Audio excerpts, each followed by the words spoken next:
नमस्कार मेरे प्यारे श्रोताओं, आज मैं आपके लिए एक अनोखी कहानी लेकर आई हूँ जो आपके दिल को छू जाएगी। तो बिना देर किए चलिए कहानी शुरू करते हैं। एक छोटे से गांव में एक बुढ़ा और एक बुढ़िया निवास करते थे। दोनों की धार्मिक प्रवृत्ति अत्यंत प्रगाढ़ थी, परंतु उनके जीवन में एक गहरी कमी थी, उनकी संतान का अभाव। उम्र के साथ साथ उनकी चिंताएं भी बढ़ती जा रही थी। बुढ़िया, जो कि पूजा पाठ में संलग्न रहती थी, अपने मनोकामनाओं के लिए ईश्वर से प्रार्थना करती थी। जब उनकी वृद्धावस्था में माता की कृपा से कुछ हर्षित क्षण आए तो बुढ़ा अपनी पत्नी की हर ख्वाहिश को पूरा करने का प्रयास करता था। बुढ़िया का एक दिन मन बैर खाने का हुआ। गर्मियों की तपिश में बुढ़ा सोचने लगा, क्या इस मौसम में बैर कहीं मिल पाएगा? लेकिन पत्नी की इच्छा पूरी करने के लिए वह जंगल में बैर की तलाश में निकल पड़ा। काफी समय भटकने के बाद वह एक तालाब के किनारे पहुंचा, जहां एक बैर की झाड़ी खड़ी थी। जैसे ही उसने कुछ बेर तोड़ने का प्रयास किया, अचानक तालाब के किनारे से एक विशाल मगरमच्छ प्रकट हुआ। मगरमच्छ ने अपनी भीषण सांसों से बुढ़े को अपनी ओर खींच लिया। जब वह मगरमच्छ के मुंह में समा गया तो मगरमच्छ ने कहा, आज तुम्हारी किस्मत खत्म हो गई। बुढ़ा बचाव के लिए विनती करने लगा, मेरी पत्नी गर्भवती है और हमारी उम्र के साथ हमें संतान सुख की आवश्यकता है, कृपया मुझे मत खाओ। मगरमच्छ ने कहा, ठीक है, मैं तुम्हें छोड़ सकता हूँ। यदि तुम्हारे यहाँ बेटा हुआ तो वह तुम्हारा होगा, पर यदि बेटी हुई तो मुझे दे दो। बुढ़ा ने मजबूरी में सहमति दी और मगरमच्छ ने उसे छोड़ दिया। घर पहुंचकर उसने घबराहट में अपनी पत्नी को सारी बातें बताई। समय बीतते गए और 9वें महीने में उसकी पत्नी ने एक अत्यंत सुंदर कन्या को जन्म दिया। वह कन्या न केवल रूपवती थी बल्कि गुणों से भी परिपूर्ण थी। कन्या बड़ी होने लगी और बुढ़ा अपनी बेटी के भविष्य के बारे में चिंता करने लगा। उसे यह सोचकर भयभीत होना पड़ा कि कैसे वह मगरमच्छ को अपनी बेटी दे पाएगा, परंतु उसे लगा कि मगरमच्छ तो तालाब में ही रहता है, उसे क्या पता चलेगा कि उसकी बेटी हुई है या बेटा। इस सोच के चलते बुढ़ा अपनी बेटी को बड़े प्यार से पालने लगा। उसकी बेटी सभी को मोहित कर देती थी, वह इतनी आकर्षक थी। एक दिन जब बुढ़ा खेत में कार्यरत था, अचानक बाढ़ आ गई। बाढ़ के पानी के साथ मगरमच्छ ने उसके खेत में प्रवेश किया और बुढ़े को पकड़ लिया। उसने कहा, तुमने मुझसे धोखा किया है, तुमने मुझे यह नहीं बताया कि तुम्हारी बेटी हुई है या बेटा। बुढ़ा अत्यंत घबराया हुआ बोला, मेरी बेटी हुई है, मुझे मत मारो। मगरमच्छ ने कहा, 14 साल बीत गए हैं, तुमने मुझे कभी नहीं बताया। बुढ़ा अपनी बेटी के प्रति गहरी भावनाओं के साथ बोला, वह हमारे बुढ़ापे की एकमात्र संजीवनी है। मगरमच्छ ने जवाब दिया, मैं इस सब में रुचि नहीं रखता। बुढ़ा ने सोचा कि अगर वह मगरमच्छ को संतुष्ट कर सके तो वह उसे छोड़ सकता है। बुढ़ा ने कहा, ठीक है, मैं तुम्हें अपनी बेटी के बारे में बताऊंगा, लेकिन कृपया मुझे अभी मत मारो, कल मैं अपनी बेटी को लेकर आऊंगा। इस प्रकार बुढ़ा अपने परिवार की सुरक्षा के लिए एक नई योजना बनाने लगा। अगले दिन उसने अपनी बेटी को समझाया कि उसे एक महत्वपूर्ण कार्य के लिए जंगल में जाना है। जब वह अपनी बेटी को लेकर जंगल की ओर बढ़ा तो वह सोचने लगा कि कैसे उसे मगरमच्छ को संतुष्ट करना है। लेकिन बुढ़ा ने यह भी तय किया कि अपनी बेटी को बचाने के लिए वह हर संभव प्रयास करेगा। जंगल में पहुंचकर बुढ़ा ने अपनी बेटी को कहा, बेटी, हमें एक मगरमच्छ से मिलना है, वह हमारी मदद कर सकता है। कन्या ने आश्चर्य से पूछा, पिताजी, मगरमच्छ से मिलने का क्या कारण है? बुढ़ा ने उत्तर दिया, मगरमच्छ के पास कुछ रहस्यमय शक्तियां हैं, हमें उसकी मदद की आवश्यकता है। जैसे ही वे तालाब के पास पहुंचे, बुढ़ा ने साहसिकता से मगरमच्छ को पुकारा।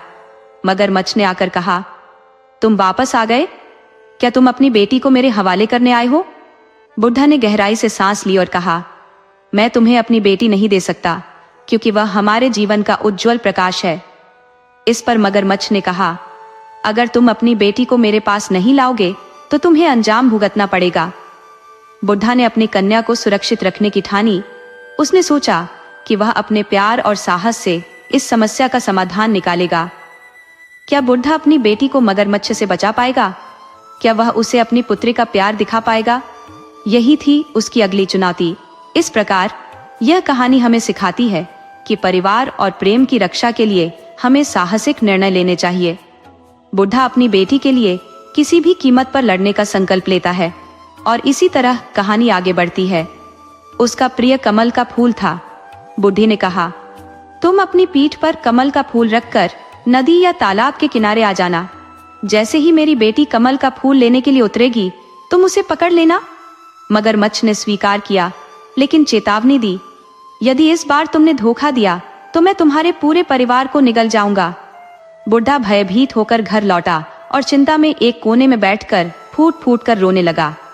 बुढ़िया ने देखा कि उसका पति परेशान है, तो उसने पूछा, क्या हुआ? बुढ़ा ने कहा, कुछ नहीं, परंतु उसकी पत्नी ने कहा, सच्ची बात बताओ। अंततः बुढ़ा ने सारी सच्चाई बता दी। जब तुमने मुझे बेर लेने के लिए जंगल भेजा था, तब मैंने मगरमच्छ से अपनी जान बचाने का वादा किया था, लेकिन आज वही मगरमच्छ फिर आ गया है और उसने मेरी बेटी को मंगवाया है। बुढ़िया ने कहा, अब जो तुमने उससे वादा किया है वह तो पूरा करना पड़ेगा। उनकी बेटी बहुत ही संस्कारी और गुणवान थी, माता रानी की भक्त थी। उसने अपनी बेटी से कहा, कल तुम अपने मामा के घर जाओगी। ननिहाल जाने की बात सुनकर बेटी बहुत खुश हुई। बच्चे तो हमेशा ननिहाल जाने के लिए उतावले होते हैं। बुढ़ा अपनी बेटी को लेकर जंगल के रास्ते पर चल पड़ा। चलते चलते वे तालाब के किनारे पहुंचे। बुढ़ा बोला, बेटी तुम यहाँ बैठो, मैं तुम्हारे लिए कुछ खाने पीने का इंतजाम करता हूँ। लेकिन उस समय लड़की को भूख प्यास लगने लगी। उसने अपने पिता को कहा, मैं यहाँ बैठकर तुम्हारा इंतजार करूंगी। जैसे ही वह बैठी, उसने देखा कि तालाब में एक सुंदर कमल का फूल खिला है। उसके मन में आया, इस कमल का फूल तो बहुत प्यारा है। वह पानी में घुटने तक गई और देखा कि कमल का फूल धीरे धीरे पीछे हट रहा है। उसने जोर से चिल्लाते हुए कहा, बाबा, कमल का फूल पीछे जा रहा है। लेकिन उसके बाबा को सुनने वाला कोई नहीं था। फूल के पीछे हटने पर वह और आगे बढ़ी, फिर चिल्लाई, कमल का फूल पानी गर्दन तक आ रहा है। उसने जितना चिल्लाया, उसका बाप उसे सुनने नहीं आया। अब उसे समझ आ गया कि उसके बाबा उसे छोड़कर जा चुके हैं। तभी तालाब से मगरमच्छ निकला। उस खूबसूरत कन्या को देखकर वह घबरा गई। मगरमच्छ ने उसे अपने जबड़े में भर लिया और तालाब के दूसरी पार एक गुफा में ले जाकर डाल दिया। मगरमच्छ ने उसे खाने का मन त्याग दिया, क्योंकि वह बहुत सुंदर थी। अब मगरमच्छ जो तालाब में रहता था, उसके पास जो भी व्यक्ति आता वह उन्हें खा जाता। जो कुछ भी उनके पास गहने या कपड़े होते, वह सब गुफा में डाल देता। धीरे धीरे लोग उस जगह आना बंद कर दिए, क्योंकि उन्हें पता चला था कि वहां एक आदमखोर मगरमच्छ रहता है। समय बीतता गया और कन्या गुफा में पड़ी रही। मगरमच्छ जिन लोगों को खाता, उनके खाने पीने की चीजें वह कन्या के लिए लाता। साथ ही जो पैसे और गहने होते, वह सब भी गुफा में डाल देता। कन्या अपने भाग्य को दोष देती, सोचती, मेरे माता पिता ने मुझे मौत के मुंह में क्यों झोंका। उसने माता रानी से प्रार्थना की, हे माता, मुझे इस स्थिति से निकालो। वो रोज अपने माता पिता को याद करती और यह सोचती कि क्या उनके दिल में उसके लिए कोई प्यार नहीं था। उसकी आंखों में आंसू थे, लेकिन उसने हिम्मत नहीं हारी। एक दिन गुफा में रहते हुए उसने निर्णय लिया कि वह अपने भाग्य के खिलाफ लड़ाई लड़ेगी। उसने सोचा कि अगर वो अपने माता पिता से संपर्क कर सके तो शायद वे उसकी मदद करेंगे। उसने अपने आसपास के वातावरण को ध्यान से देखा। उसने यह महसूस किया कि गुफा में बहुत सारे चमकीले पत्थर और खजाना पड़ा हुआ था, जो मगरमच्छ ने खाए गए लोगों से लूट लिया था। कन्या ने अपनी योजना बनाई। उसने सोचा कि वह अपने माता पिता के लिए एक संकेत छोड़ सकती है। उसने एक सुंदर कमल का फूल तोड़ा और उसे गुफा के बाहर रख दिया। उसने सोचा, अगर मेरे माता पिता मुझे खोजने आएंगे तो उन्हें यह फूल देखकर मुझे ढूंढने में मदद मिलेगी। उसने अपनी हिम्मत बढ़ाई और फूल को बाहर रख दिया। अब उसे उम्मीद थी कि शायद कोई न कोई उसे ढूंढेगा और उसकी सहायता करेगा। दिन बीतते गए और वह उम्मीद करती रही। क्या उसके माता पिता उसकी मदद के लिए आएंगे? क्या वह अपनी स्वतंत्रता प्राप्त कर पाएगी? यही थी उसकी अगली चुनौती। इस प्रकार कहानी हमें सिखाती है कि विपरीत परिस्थितियों में भी हमें अपने संघर्ष को नहीं छोड़ना चाहिए। कन्या ने हिम्मत नहीं हारी। बल्कि उसने अपने भाग्य को बदलने की ठानी। यही उसकी साहसिकता का प्रतीक है। हे माता रानी, कोई ऐसा उपाय बताओ जिससे मैं इस खतरनाक स्थान से बाहर निकल सकूं। धीरे धीरे तालाब के किनारे न तो कोई मानव नजर आ रहा था, न ही जानवर। दरअसल मगरमच्छ ने सभी को अपना निवाला बना लिया था, जिससे लोग उस क्षेत्र में आने से कतराने लगे थे। कई दिनों से कोई भी वहां नहीं आया। मगरमच्छ जो गुफा में बैठा था, उसने देखा कि लड़की मोटी ताजी है। उसे देखकर उसकी आंखों में ललक आ गई। उसने सोचा, आज तो मैं इसे ही खा जाऊंगा। लेकिन लड़की बहुत डरी हुई थी, क्योंकि समय बीत रहा था और मगरमच्छ के दांतों में थोड़ा खराबी आ गई थी। मगरमच्छ ने कहा, आज मैं तुम्हें खा जाऊंगा और अपनी भूख को शांत कर दूंगा, क्योंकि मैं कई दिनों से भूखा हूं। तुम्हें मैंने इसी दिन के लिए बचा रखा था, लेकिन पहले मैं अपने दांतों को धार लगवाने जाता हूं। जैसे ही मगरमच्छ अपने दांतों को धार देने के लिए बाहर गया, लड़की ने साहस जुटाया। उसने वहां पर इकट्ठा की गई सभी धन दौलत, गहने, जेवर और अन्य वस्तुएं इकट्ठा की। उसने कुछ मिट्टी और कीचड़ अपने चेहरे पर लपेट लिया ताकि वह छिप सके। फिर उसने माता रानी का नाम लेकर वहां से भागने का साहस किया। गुफा छोड़कर जंगल की ओर भागते हुए अचानक उसे एक शेर की दहाड़ सुनाई दी। ये सुनकर वह बहुत घबरा गई और सोचने लगी, आसमान से गिरी तो खजूर पर आ टपकी। वह मगरमच्छ से तो बच गई, लेकिन अब शेर से कैसे बचेगी? जब उसने शेर को अपनी ओर ललचाई नजरों से आते हुए देखा, तो वह एक बड़े पीपल के पेड़ से चिपक गई और प्रार्थना करने लगी, हे भगवान, हे माता रानी, अगर कोई है तो यह पेड़ तुरंत फट जाए और मैं इसमें समा जाऊं। अचानक पेड़ फट गया और वह लड़की उसके तने के अंदर चली गई। यह सब एक अद्भुत चमत्कार था और वह उस पेड़ के अंदर रहने लगी। समय बीतने लगा। अब एक दिन उस राज्य का राजकुमार शिकार करने के लिए उसी जंगल में आया। धूप की तीव्रता से थककर उसने उसी पेड़ की छाया में आराम करने का निश्चय किया। उसने सोचा, चलो बैठकर दातुन कर लूं। जैसे ही उसने नीम के पेड़ की डाली तोड़ने की कोशिश की, उस पेड़ से आवाज आई, धीरे धीरे तोड़ना, कहीं मेरी आंख या नाक न टूट जाए। राजकुमार ने यह सुरीली आवाज सुनी और सोचने लगा, इस पेड़ से कौन बोल रहा है। जब उसने फिर से डाली तोड़ी तो फिर वही आवाज आई, धीरे धीरे तोड़ना, कहीं मेरे हाथ न टूट जाए। राजकुमार ने यह आवाज सुनकर अपने राजमहल लौटने का फैसला किया। सारी रात वह यही सोचता रहा कि उस पेड़ से इतनी सुरीली आवाज कैसे आ रही थी। वह निश्चय कर चुका था कि उसे उस पेड़ से शादी करनी है। जब उसने अपने पिता से यह बात कही तो राजा ने पूछा, बेटा, ये क्या बात हुई? तुम पेड़ से शादी करना चाहते हो? लेकिन राजकुमार ने अपनी बात पर अडिग रहकर कहा, हाँ, मुझे इस पेड़ से शादी करनी है। राजा अपने बेटे की खुशी के लिए चिंतित थे। उन्होंने सोचा, समय आने पर बेटा खुद समझ जाएगा। अंततः राजा ने राजकुमार की शादी उस पेड़ से कर दी। विवाह के बाद उन्होंने उस पेड़ को जड़ से उखाड़कर राजमहल में लगा दिया। अब वह लड़की जो पेड़ के अंदर थी, धीरे धीरे उस पेड़ की आत्मा बन गई। जब राजकुमार ने अपनी पत्नी के रूप में उस पेड़ को देखा तो उसे यकीन हुआ कि वह सच में एक अद्भुत पत्नी है। जैसे ही समय बीतता गया, राजकुमार और वह पेड़ एक दूसरे के प्रति गहरे प्रेम में बंध गए। राजकुमार ने अपनी पत्नी के साथ हर पल बिताने का निर्णय लिया और जंगल की सुंदरता को समझने लगा। उन्होंने अपने राज्य के लोगों को इस अद्भुत प्रेम कहानी के बारे में बताया। लोगों ने इस विवाह को अद्भुत मानते हुए उस पेड़ की पूजा शुरू कर दी। पेड़ ने अपनी जड़ों से धरती को मजबूत बनाया और अपने आसपास के वातावरण को हरा भरा रखा। धीरे धीरे वह पेड़ न केवल राजमहल का हिस्सा बना, बल्कि राज्य की समृद्धि का प्रतीक भी बन गया।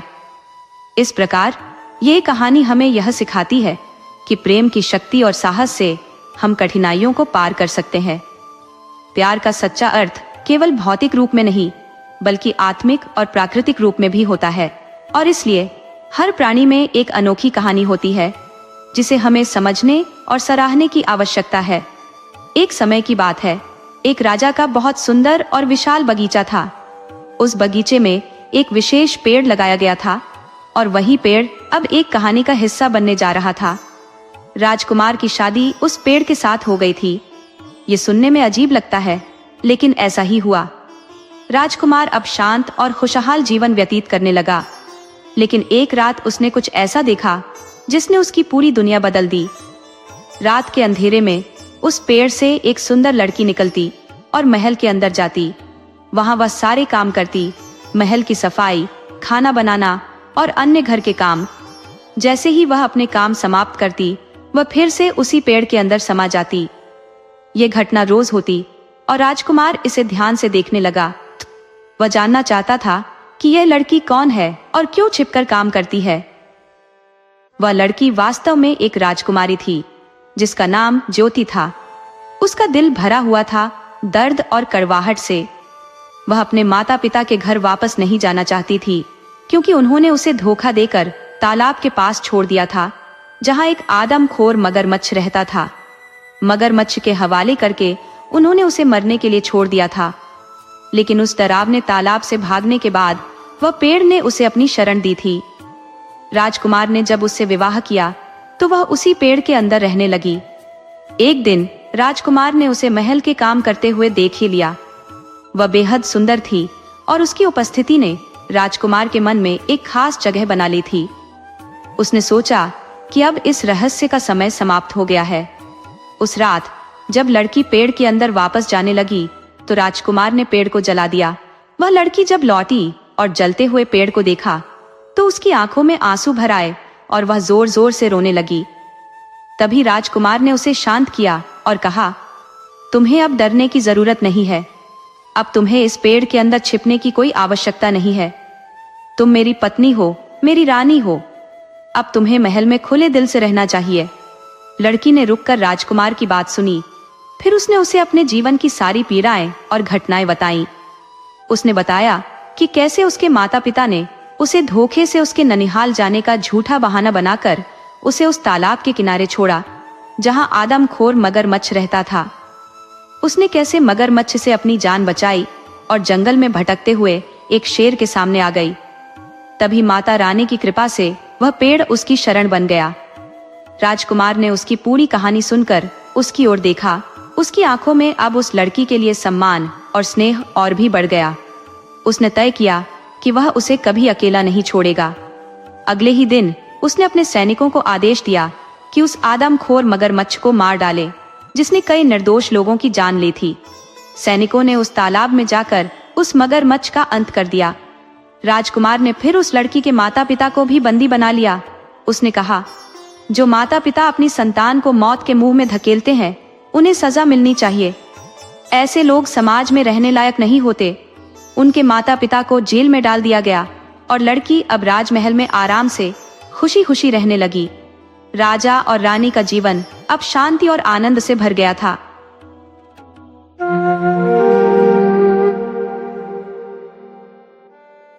एक राजा और रानी थे जिनके 3 बच्चे थे। रानी धार्मिक स्वभाव की थी और हमेशा पूजा पाठ में लीन रहती थी। वह बहुत सती साध्वी महिला थी। एक रात जब राजा और रानी सो रहे थे, रानी को सपना आया।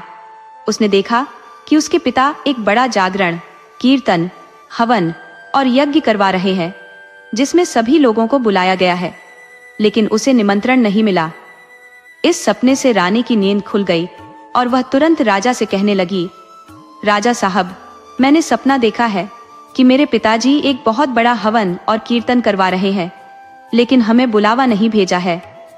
राजा ने उसे समझाते हुए कहा, रानी, यह बस एक सपना है।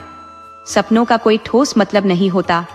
हो सकता है कि वह सच में कुछ कर रहे हो, लेकिन अगर उन्होंने हमें बुलाया नहीं है तो हमें भी वहां नहीं जाना चाहिए। बिना बुलाए किसी के यहाँ जाना सही नहीं होता। पर रानी की जिद बढ़ती गई। नहीं, मेरे पिताजी के यहाँ इतना बड़ा आयोजन हो रहा है तो मैं तो जाऊंगी, आप भी मेरे साथ चलिए। राजा ने समझाया, मैं तुम्हें नहीं रोकूंगा, तुम जा सकती हो, लेकिन मैं बिना बुलावे के वहां नहीं जाऊंगा। अगले दिन राजा ने रानी के लिए पालकी तैयार करवाई, तीनों बच्चों को सजाया और 4 कहारों को भी बुलवाया। साथ में एक दरबान भी भेज दिया। रानी अपने मायके के लिए निकल पड़ी। वे काफी दूर चल चुके थे, क्योंकि उस समय के रास्ते पैदल और कठिन थे। चलते चलते वे घने जंगल में पहुंच गए और शाम ढलने लगी। अंधेरा बढ़ने पर कहारों ने रानी से कहा, रानी साहिबा, हम बहुत थक चुके हैं और रात भी हो रही है। क्या हम यहीं विश्राम कर सकते हैं? रानी ने कहा, ठीक है, हम यहीं रुक जाएंगे। अब सब वहीं पर रुक गए। दरबान घोड़े पर आगे आगे चल रहा था, जबकि कहार पालकी लेकर पीछे चल रहे थे। रानी ने कहा, यहीं रात बिताएंगे।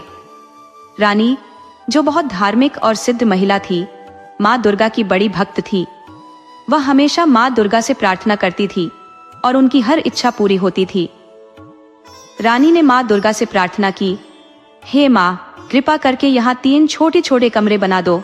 एक कमरे में मैं और मेरे बच्चे रहेंगे, दूसरे में दरबान और तीसरे में कहार। माँ दुर्गा की कृपा से तुरंत 3 कमरे प्रकट हो गए। फिर रानी ने एक तालाब की प्रार्थना की ताकि वे पानी का काम भी कर सके। माँ की कृपा से एक छोटा तालाब भी बन गया। अब उन्होंने खाना बनाया, खाया और सोने चले गए। रात के समय दरबान की नीयत बदल गई। उसने सोचा, रानी को अपनी रानी बना लूंगा और दरबान और कहारों को मार दूंगा। उसके पास तलवार थी और वह रानी के कमरे के दरवाजे पर जाकर खटखटाने लगा। रानी ने पूछा, कौन है? दरबान ने कहा, रानी साहिबा, मैं दरबान हूं, दरवाजा खोलिए। दरबान की बेहूदगी और नीचता देखकर रानी का क्रोध 7वें आसमान पर पहुंच गया। उसने गुस्से में कहा, तुम्हारी ये जुर्रत, मुझसे इस तरह की बातें करने की हिम्मत कैसे हुई? लेकिन दरबान, जिसकी नीयत पहले से खराब थी, सोचा कि रानी एक औरत है, डर जाएगी और वह अपनी मनमानी कर लेगा। उसने ठान लिया कि अगर रानी उसकी बात नहीं मानेगी तो वह उसे और बच्चों को मारकर सबको यह कह देगा कि जंगल में कोई हिंसक जानवर उन्हें खा गया। रानी ने फिर साफ शब्दों में कहा, दरवाजा नहीं खुलेगा, तुम अपने कमरे में लौट जाओ, वरना राजा साहब से कहकर तुम्हें कड़ी सजा दिलवाऊंगी। लेकिन दरबान, जो अपनी नीचता पर उतारू था, जिद पर अड्डा रहा। अब वह धमकी देने लगा, रानी साहिबा, दरवाजा खोलो, नहीं तो मैं इसे तोड़ दूंगा। रानी ने दृढ़ता से जवाब दिया, तुम चाहे कुछ भी कर लो, दरवाजा नहीं खुलेगा। आखिरकार दरबान ने दरवाजे को जोर से धक्का मारा और वह टूट गया। वह अंदर घुस आया और रानी से कहा, मैं आज रात तुम्हारे साथ रहूंगा। रानी ने उसकी बेहूदगी को ठुकराते हुए कहा, ऐसा कभी नहीं हो सकता। मैं एक पतिव्रता नारी हूं और मेरी आस्था मेरी सबसे बड़ी ताकत है। ये सुनकर दरबान और क्रोधित हो गया। उसने रानी के बड़े बेटे को पकड़ लिया और धमकी दी, अगर तुमने मेरी बात नहीं मानी तो मैं तुम्हारे बेटे की गर्दन काट दूंगा। रानी ने शांत स्वर में कहा, तुम्हें जो करना है कर लो। दरबान ने निर्दयता से रानी के बड़े बेटे की गर्दन काट दी।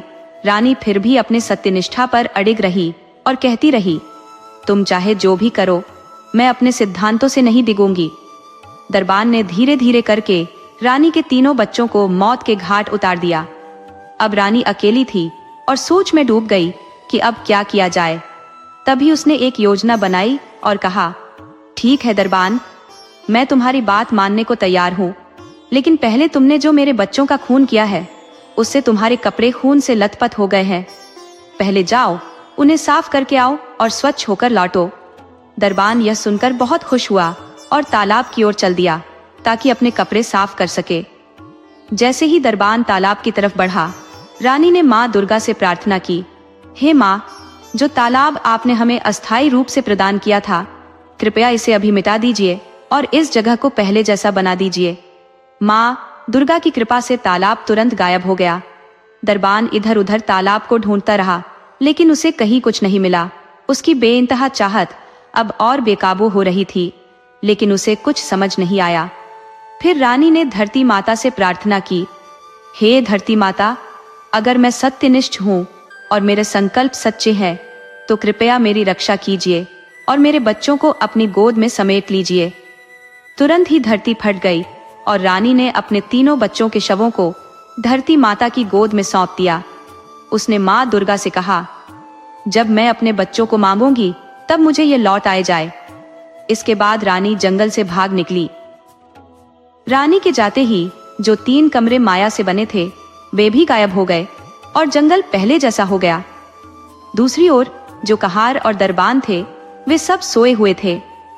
दरबान अब तक पानी की तलाश में भटक रहा था। सुबह होने पर कहारों की आंख खुली और उन्होंने देखा कि आसपास कोई कमरे नहीं है। बस वे जमीन पर पड़े हुए हैं। उन्होंने जब दरबान को देखा तो उसके कपड़े खून से सने हुए थे। उन्होंने उससे पूछा, रानी साहिबा और बच्चे कहाँ हैं? दरबान ने अपनी बनावटी कहानी सुनाते हुए कहा, रानी साहिबा तो कहीं चली गई है और बच्चों को कोई जंगली जानवर खा गया। उन्हें बचाने की कोशिश में मेरे कपड़े भी खून से सन गए हैं। ये सुनकर कहार चौंक गए और सोचने लगे कि अब राजा से कैसे सामना होगा। उन्होंने तय किया कि पहले रानी के मायके जाए, जहां वह हो सकती है। रानी भागते भागते बहुत दूर निकल गई और फिर शाम होने लगी। रानी जंगल में भटकते भटकते थक चुकी थी। चलते चलते उसे एक गडरिया दिखाई दिया जो भेड़ बकरियां चरा रहा था और पास में ही उसकी एक छोटी सी झोपड़ी थी। रानी ने थकी मांदी हालत में गडरिये से विनती की, क्या मैं आज रात आपकी झोपड़ी में रुक सकती हूँ? गडरिया बोला, तुमने मुझे भाई कहा है, इस नाते तुम मेरी धर्म बहन हो, तुम जरूर मेरी झोपड़ी में रात बिता सकती हो। गडरिया बाहर आ गया और रानी ने झोपड़ी में रात बिताई। सुबह होते ही रानी उठी और जाते वक्त उसने गडरिये से कहा, भैया ये कुछ गहने हैं, इन्हें तुम रख लो। गडरिया बोला, नहीं बहन, तुमने मुझे धर्म का भाई माना है, मैं ये गहने नहीं ले सकता। लेकिन रानी ने जोर देकर कहा, इन्हें अपनी पत्नी के लिए रख लो, ये मेरा आभार है। गडरिये ने मना करते हुए कहा, बहन मैं तुम्हारा ऋणी हूँ, लेकिन ये गहने रखना मेरे लिए उचित नहीं। रानी ने फिर जोर दिया और आखिरकार गडरिया गहने लेने के लिए तैयार हुआ। इसके बाद रानी फिर अपने सफर पर निकल पड़ी। रास्ते में एक तेज बहाव वाली नदी आई। रानी ने देखा कि किनारे पर एक नाव लगी हुई है और एक केवट वहां बैठा था। उसके पास कुछ देने के लिए कुछ नहीं था, लेकिन वह फिर भी हिम्मत करके केवट से बोली, केवट भैया मुझे इस नदी के पार पहुंचा दो। केवट बोला, बहन जब तुमने मुझे भैया कहा है तो तुम मेरी बहन हो गई हो, मैं तुम्हें अवश्य नदी पार करा दूंगा। केवट ने रानी को सुरक्षित नदी पार पहुंचा दिया। पार पहुंचने के बाद रानी ने केवट से कहा, भैया अगर मैं तुमसे कुछ मांगूं तो क्या तुम मुझे दोगे? केवट ने जवाब दिया, बहन तुमने मुझे धर्म का भाई माना है, मेरी जान भी मांगोगी तो दे दूंगा। रानी बोली, भैया मुझे अपने कपड़े दे दो, धोती कुर्ता और गमछा। केवट ने हैरानी से पूछा, बहन तुम ये क्यों मांग रही हो? रानी ने कहा, मुझे इन्हीं की जरूरत है। केवट ने बिना कुछ कहे अपनी धोती कुर्ता और गमछा दे दिए। रानी ने पेड़ के पीछे जाकर अपने कपड़े बदले और मर्दाना भेष बना लिया। उसने अपनी साड़ी और गहने केवट को दिए और कहा, ये अपनी पत्नी को दे देना। केवट ने मना किया, लेकिन रानी के जिद करने पर वह मान गया। उधर दरबान राजा के पास पहुंचा और झूठी कहानी गढ़कर कहने लगा, राजा साहब मैंने रानी और बच्चों की पूरी देखभाल की, लेकिन जंगल में अचानक हिंसक जानवर आ गए, वे बच्चों को खा गए और रानी पता नहीं कहां चली गई। ये सुनकर राजा बहुत दुखी हुआ। उसे पछतावा हुआ कि उसने रानी को जाने से मना किया था, लेकिन उसने नहीं माना। अब राजा दरबान को लेकर रानी के मायके की ओर चल पड़ा। उधर रानी ने मर्दाना भेष में अपने पिता के गांव की ओर रुख किया। गांव में लोग इकट्ठा थे और कोई बड़ा आयोजन हो रहा था। रानी भी उन लोगों के बीच जाकर बैठ गई। वह कीर्तन की तैयारी हो रही थी। रानी ने देखा कि गडरिया और केवट भी वहां आ गए थे और राजा भी दरबान के साथ वहां पहुंचा था। रानी ने अपना भेष ऐसा बना रखा था कि कोई उसे पहचान नहीं पा रहा था। तभी वहां घोषणा हुई कि जो भी कोई दिलचस्प कहानी सुनाएगा उसे अच्छा इनाम दिया जाएगा। रानी ने कहा, मैं एक कहानी सुनाती हूँ, लेकिन बीच में कोई मुझे टोकेगा नहीं, वरना मैं कहानी अधूरी छोड़ दूंगी। सभी ने हामी भर दी और कहा, तुम बेफिक्र होकर अपनी कहानी सुनाओ। रानी ने कहानी शुरू की। एक नगर में एक राजा रहता था जो बहुत दयालु और परोपकारी था। उसकी पत्नी जो पतिव्रता थी, ईश्वर की असीम कृपा से संपन्न थी। उसकी हर मन्नत पूरी हो जाती थी। एक रात राजा और रानी सोए हुए थे जब रानी ने सपना देखा कि उसके पिता एक बड़ा यज्ञ कर रहे हैं, लेकिन उन्होंने अपनी बेटी को निमंत्रण नहीं भेजा। राजा रानी के सपने को सुनकर अचंभित हो गया, लेकिन उसने कहा, मुझे विश्वास है कि तुम्हारे पिता ने यह अनजाने में किया होगा। रानी के पति ने उसे मायके जाने से मना किया था, पर वह नहीं मानी। जब उसके पिता को यह एहसास हुआ कि उन्होंने अपनी बेटी को न्योता नहीं भेजा, तब उन्होंने सभी को बुलाया और सफाई दी कि यह जानबूझकर नहीं हुआ। रानी ने सभी को चेताया था कि कोई उसकी कहानी सुनते समय बीच में टोकेगा नहीं, पर राजा बीच में बोल उठा, तुम्हारे पति ने ठीक कहा था, बिना बुलाए नहीं जाना चाहिए। सुनकर सभी बोले, राजा साहब कृपया शांत रहें और पूरी कहानी सुने। रानी ने कहा, देखा, मैंने कहा था ना कि कोई बीच में बोलेगा नहीं। राजा चुप हो गया और रानी ने अपनी कहानी फिर से शुरू की। उसने बताया, जब रानी ने अपने पति से अपने सपने के बारे में बताया तो पति ने उसे समझाया कि बिना बुलाए जाना अनुचित होगा, लेकिन रानी जिद पर अड़ी रही। राजा ने हार मानते हुए कहा, तुम्हें जाना है तो जाओ, लेकिन मैं नहीं आऊंगा, क्योंकि बिना निमंत्रण के जाने से अपमान होता है। जो राजा की बात को सुनकर रानी ने उसकी अनसुनी की और मायके जाने का निर्णय किया। राजा ने उसे पालकी और दरबान के साथ भेज दिया। वे रास्ते में जंगल पहुंचे और रात हुई। रानी का ठहरने का इंतजाम हुआ, पर दरबान की नियत बदल गई। रात में दरबान ने रानी के 3 बच्चों की हत्या कर दी। ये सुनकर सभा में खड़े दरबान के पैरों तले जमीन खिसक गई। वह खून से सने कपड़ों के साथ यहाँ वहां भागने लगा, लेकिन कोई जगह नहीं मिली जहां वह अपने अपराध को छुपा सके। सैनिकों ने उसे पकड़ लिया। उन्होंने पूछा, कहाँ भाग रहे हो? दरबान घबराते हुए बोला, रानी के बच्चों को हिंसक जानवर खा गए। रानी भी गायब हो गई। सैनिक बोले, अगर यह सच है तो तुम भाग क्यों रहे हो? दरबान डरते हुए बोला, नहीं नहीं, मैं नहीं भाग रहा था। रानी ने आगे कहानी सुनाई। जब दरबान ने मेरे बच्चों को मार दिया तो मैंने अपनी इज्जत बचाने के लिए वहां से भागने का फैसला किया। भागते भागते रात के अंधेरे में मुझे एक गडरिया मिला जो भेड़ बकरियां चरा रहा था। मैंने उससे शरण मांगी और उसने मुझे बहन मानकर रात बिताने की जगह दी। यह सुनकर गडरिया, जो भीड़ में खड़ा था, बोला, अरे ये तो मेरे साथ हुआ है। मैं वही गडरिया हूँ और आज अपनी पत्नी के कहने पर वे गहने लौटाने आया हूँ। मेरी बीवी ने कहा था कि अगर गहने वापस नहीं लाए तो मुझे बुरा हाल करेगी। रानी ने कहा, देखो तुमने फिर टोका, अब आगे मत टोकना। भीड़ चुप हो गई और रानी ने आगे कहा, रात के बाद मैंने अपना सफर फिर शुरू किया और रास्ते में एक नदी आई। वहां केवट मिला जिसने मुझे नदी पार कराने की पेशकश की। मैंने केवट से उसके कपड़े मांगे और उसने अपनी धोती, कुर्ता और गमछा मुझे दे दिए। मैंने अपनी साड़ी और गहने उसे दे दिए। भीड़ में खड़ा केवट बोला, हाँ ये तो मेरे साथ ही हुआ था। ये वही गहने हैं और मैंने इन्हें अपनी पत्नी को देने का वादा किया था। रानी के मर्दाना भेष को पहचानने के बाद सब हैरान रह गए कि यह तो वही रानी थी।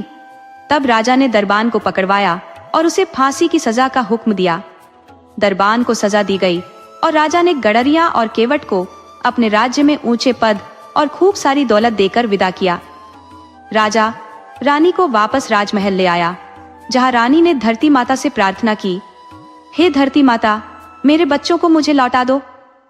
तभी धरती फटी और 3 बच्चे जीवित हो गए। रानी ने अपनी उंगली चीरकर खून की बूंदें बच्चों पर छिड़की और वे उठते हुए बोले, माँ आज तो हमने खूब लंबी नींद ली। रानी मुस्कुराते हुए बोली, नहीं बेटा, तुम सोए नहीं थे, ये ईश्वर की कृपा थी। राजा अपनी पत्नी की इस शक्ति और सच्चाई पर गर्व से भर गया। उन्होंने माता की पूजा करवाई, हवन और भंडारे का आयोजन किया। उनके राज्य में खुशहाली लौट आई और राजा अब रानी पर आंख मूंद कर भरोसा करने लगे। रानी ने हर विपदा को सच्चाई और साहस के साथ पार किया। उसने अपनी इज्जत और अपने बच्चों की रक्षा की और कभी भी गलत के सामने झुकी नहीं। यही एक सच्ची नारी की पहचान होती है, कठिन से कठिन परिस्थिति में भी सत्य के पथ पर अडिग रहना। भीड़ ने एक स्वर में माता रानी की जयकार की और कहानी खत्म होते ही सबने रानी की हिम्मत और साहस की सराहना की।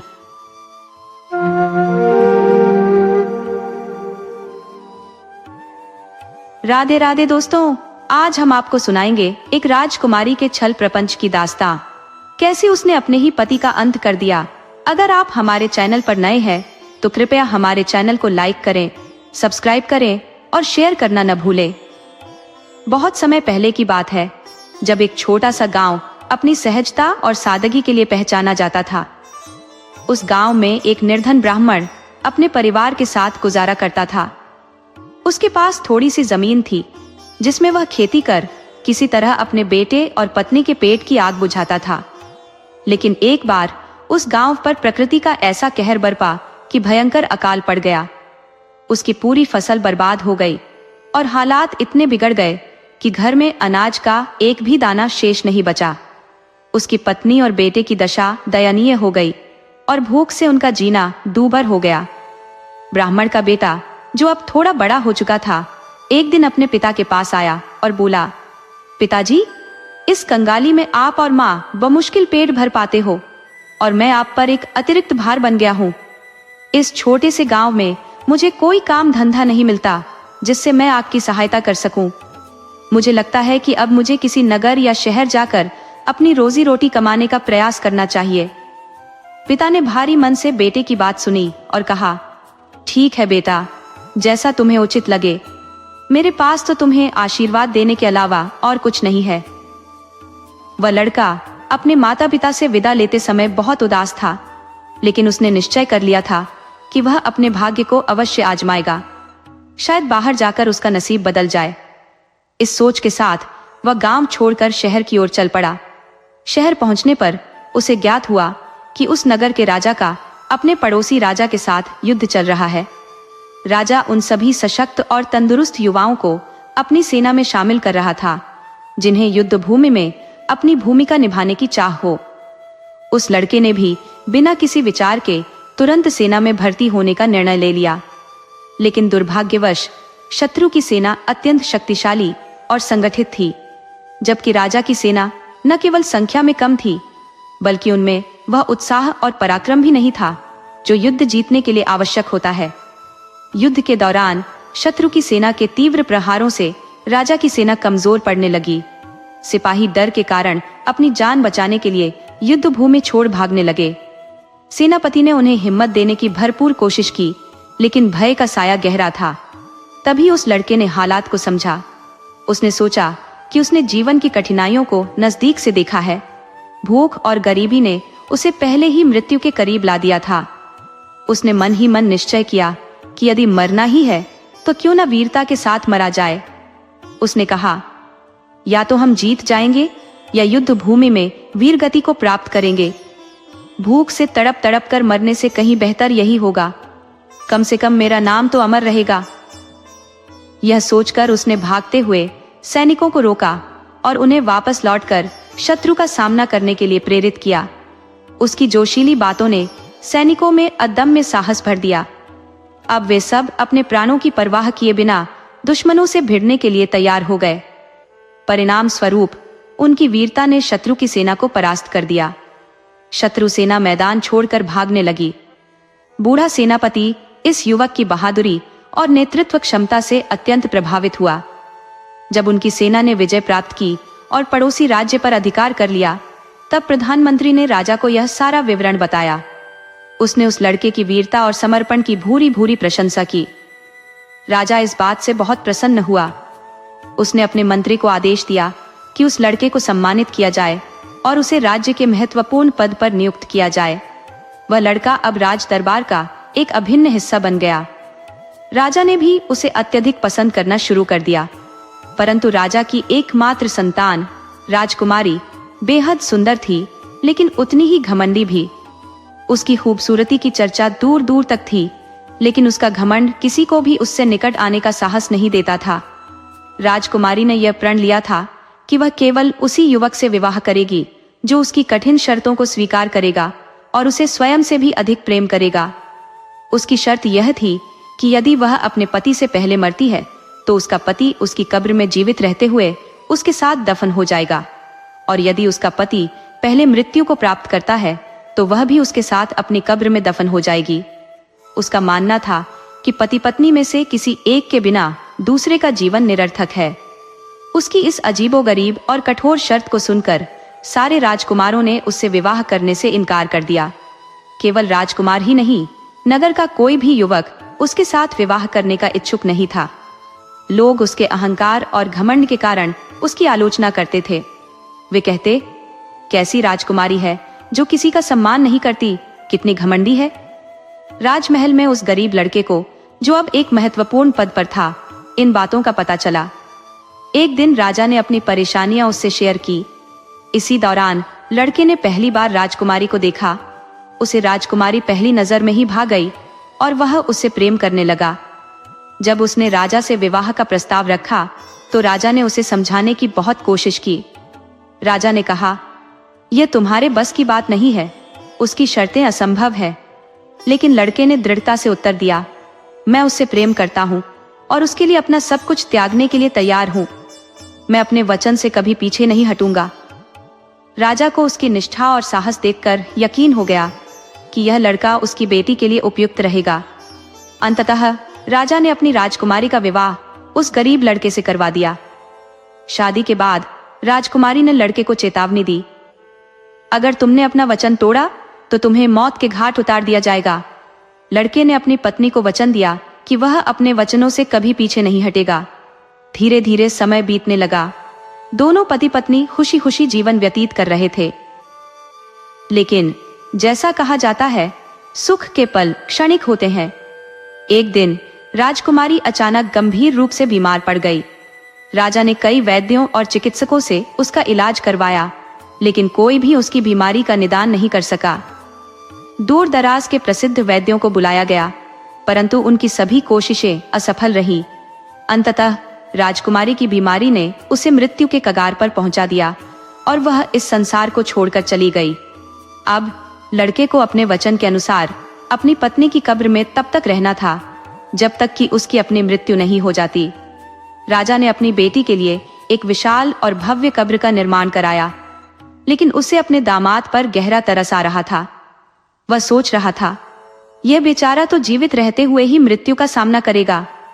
परंतु लड़के ने दृढ़ता से कहा, मैंने अपनी पत्नी से जो वचन दिया था उसे हर हाल में निभाऊंगा। मुझे उसी कब्र में दफना दिया जाए। राजा ने कब्र के भीतर कुछ खाद्य सामग्री और पानी रखवाया ताकि लड़का कुछ समय जीवित रह सके। लेकिन वह जानता था कि यह ज्यादा दिन तक नहीं चलेगा। लड़के ने अपनी निष्ठा और प्रेम से सभी को चकित कर दिया। बेचारा लड़का अपने पास रखे सीमित भोजन को इतने संयम से ग्रहण करता कि वह लंबे समय तक जीवित रह सके, क्योंकि धीरे धीरे मृत्यु की ओर बढ़ना किसी यातना से कम नहीं था। भूख और प्यास से तड़प तड़प कर मरना सरल नहीं होता, यह अत्यंत कठिनाई भरा होता है। अब तो उस तंग कब्र में घुट घुट कर जीने के अलावा उसके पास कोई विकल्प नहीं बचा था। बाहर निकलने का प्रयास राजा के सिपाहियों द्वारा उसकी हत्या को सुनिश्चित कर देता। धीरे धीरे उसकी खाद्य सामग्री समाप्त होने लगी और वह अपने जीवन के अंत का इंतजार करने लगा। एक दिन उसने देखा कि एक बड़ा और भयावह सांप कब्र के अंदर घुस आया। वह सांप अत्यधिक खतरनाक और आक्रामक प्रतीत हो रहा था। लड़के ने तुरंत अपनी तलवार निकाली, जिसे वह अपने साथ लेकर आया था, और उस सांप के 3 टुकड़े कर दिए। सांप वहीं तड़प कर मर गया और उसके कटे हुए टुकड़े कब्र के एक कोने में पड़े रह गए। अगले दिन एक और सांप उसी कब्र में प्रवेश कर गया। उसने वहां पड़े मरे हुए सांप को देखा और तुरंत पलटकर वापस चला गया। थोड़ी देर बाद वही सांप अपने मुंह में एक औषधीय जड़ी बूटी लेकर लौटा और मरे हुए सांप के कटे हुए हिस्सों पर उस बूटी को रख दिया। देखते ही देखते मरा हुआ सांप फिर से जीवित हो गया। ये चमत्कार देखकर लड़का विस्मित रह गया। दोनों सांप पुनः जीवित होकर कब्र से बाहर चले गए। जाते जाते दूसरा सांप जल्दबाजी में वह जड़ी बूटी वहीं छोड़ गया।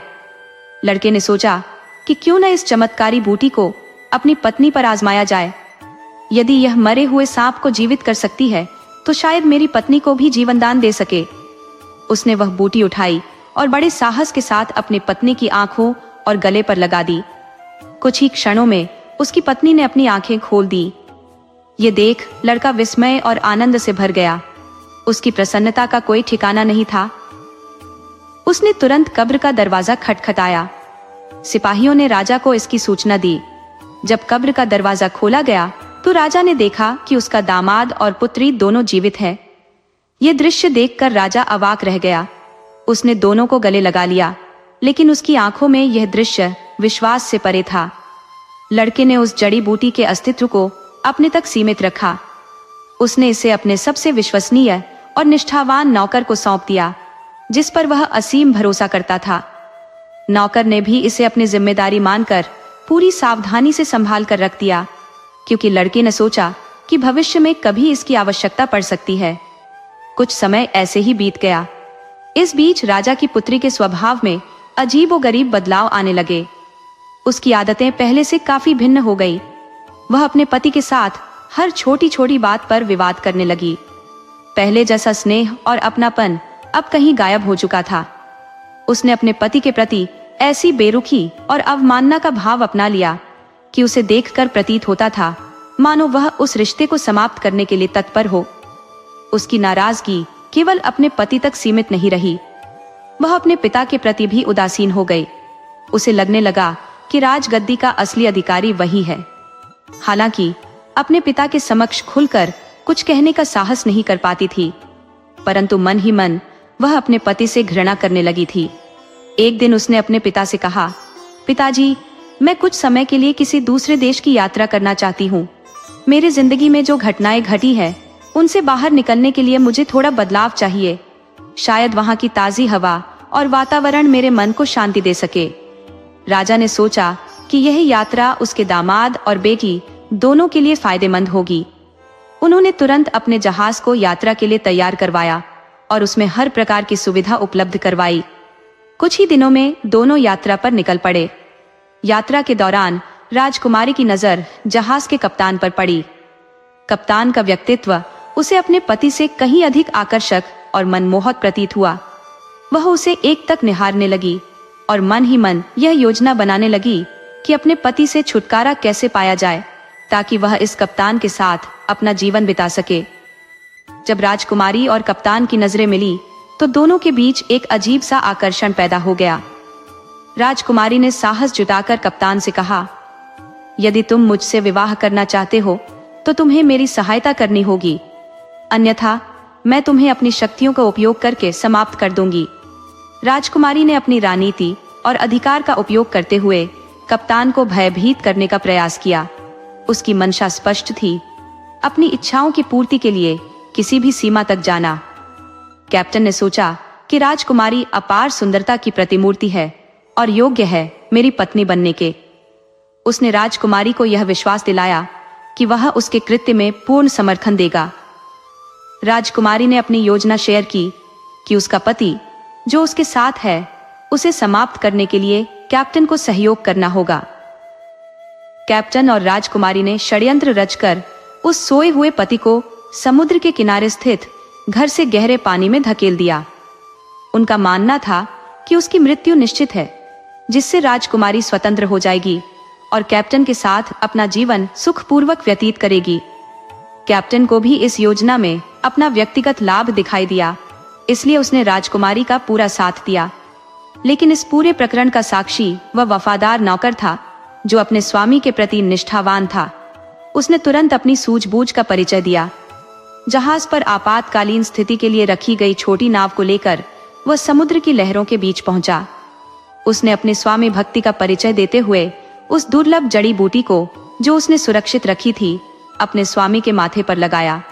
इससे राजकुमार की मृतप्राय अवस्था समाप्त हो गई और वह पूर्णतः स्वस्थ हो गया। राजकुमार को जब अपनी पत्नी की विश्वासघात की योजना का भान हुआ तो उसके हृदय में गहरा संताप उत्पन्न हुआ। उसने सोचा कि जिसे वह अपने जीवन का अभिन्न अंग मानता था वह कैसे इतनी क्रूरता और छल का सहारा ले सकती है।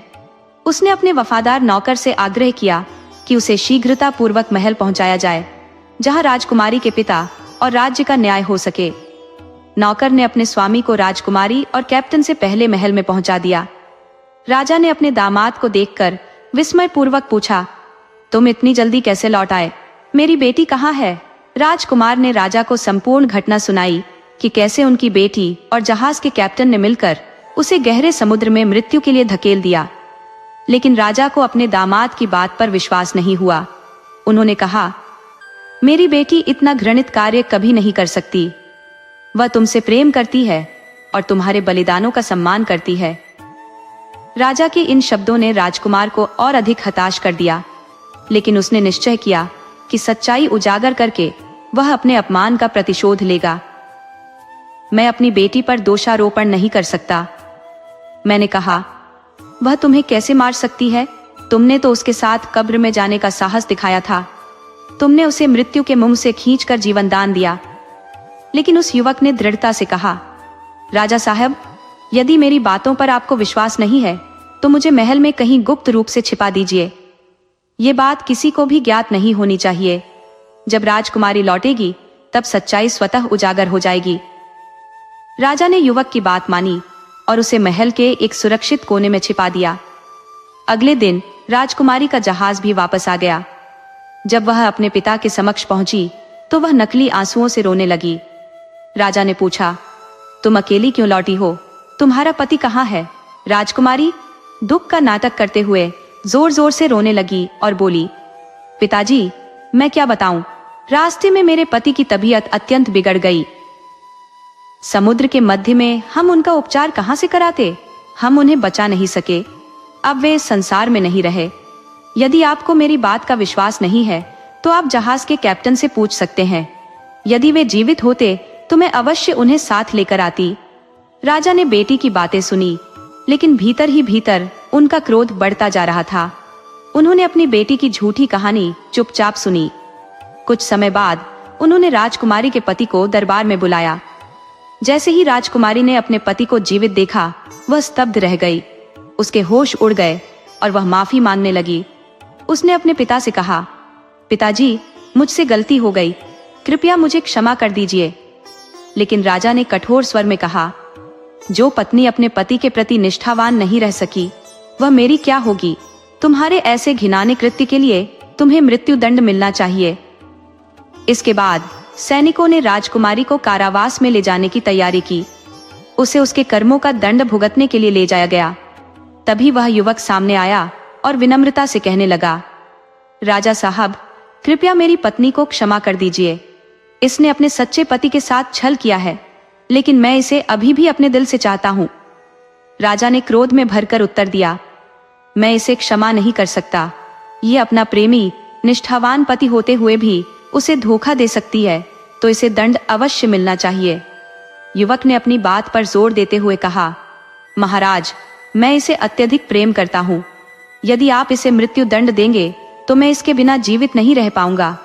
राजा ने गहरी सांस ली और बोले, ठीक है, यदि तुम इसे इतना प्रेम करते हो तो मैं इसे क्षमा कर देता हूँ, लेकिन याद रखो, यदि कोई और होता तो मैं इसे माफ करने का विचार भी नहीं करता। राजा ने अपनी बेटी को क्षमा कर दिया और राजकुमारी ने अपने पति के साथ नए सिरे से जीवन जीना शुरू किया। समय के साथ राजा ने महसूस किया कि उनका दामाद न केवल सरल स्वभाव का है, बल्कि कर्तव्यनिष्ठ और संस्कारी भी है। उनके पास कोई पुत्र नहीं था, इसलिए उन्होंने राज्य की बागडोर अपने दामाद को सौंपने का निर्णय किया।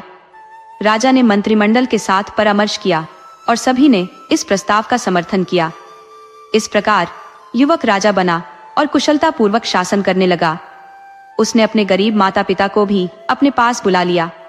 परिवार और प्रजा के साथ सभी ने सुख, शांति और आनंदमय जीवन व्यतीत किया। तो मित्रों, किस्मत का खेल बड़ा विचित्र है। कौन जानता है कब भाग्य करवट ले ले।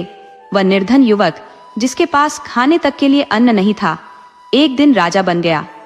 अगर आपको यह कहानी पसंद आई हो तो कृपया हमारे चैनल को लाइक करें और सब्सक्राइब करना न भूलें।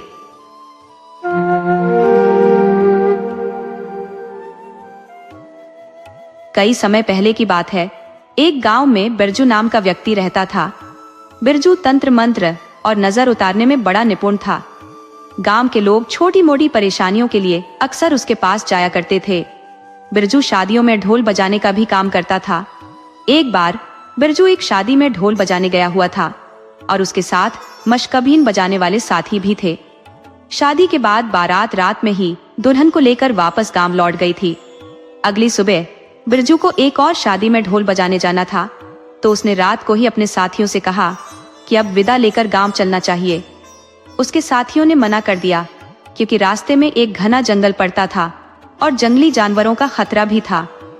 बिरजू ने समझाया कि अगली सुबह फिर से बारात में शामिल होना पड़ेगा और ढोल बजाना पड़ेगा, इसलिए हमें अभी ही निकलना चाहिए। आखिरकार उसके साथी मान गए और बिरजू के साथ चल पड़े। रास्ते में बिरजू ने सुझाव दिया कि ढोल बजाते हुए चलें, ताकि जंगली जानवरों का डर ना रहे और हम सुरक्षित रह सके।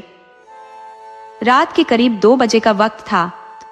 चारों ओर घना सन्नाटा पसरा हुआ था और चांदनी में पूरा इलाका चांदनी से नहाया हुआ था। हल्की हल्की हवा चल रही थी जब उनकी नजर पहाड़ी पर पड़ी। उस समतल जगह पर कुछ लोग नाचते हुए दिखाई दिए, जिसे देखकर वे सब डर गए। बिरजू समझ गया कि यह कोई साधारण लोग नहीं थे। उसने साथियों से कहा, ये लोग शायद हमारी ही तरह किसी काम से लौट रहे होंगे और यहाँ थोड़ी देर के लिए रुक गए होंगे। लेकिन उसके साथी बोले, नहीं नहीं, ये लोग तो भूत लगते हैं। वे भयभीत हो गए थे। बिरजू ने कहा, अरे अगर भूत भी है तो मैं इन्हें काबू कर लूंगा। मेरी विद्या कभी तो काम आएगी। देखो, उन्होंने हमें देख लिया है। अगर हम डर गए तो ये हमें नुकसान पहुंचा सकते हैं। बिरजू ने भूतों की तरफ बढ़ने का फैसला किया। वह जानता था कि पास में श्मशान है, जिसमें एक चिता अभी भी जल रही थी। इस समय जो लोग नाच रहे थे वे और कोई नहीं बल्कि भूत ही हो सकते थे।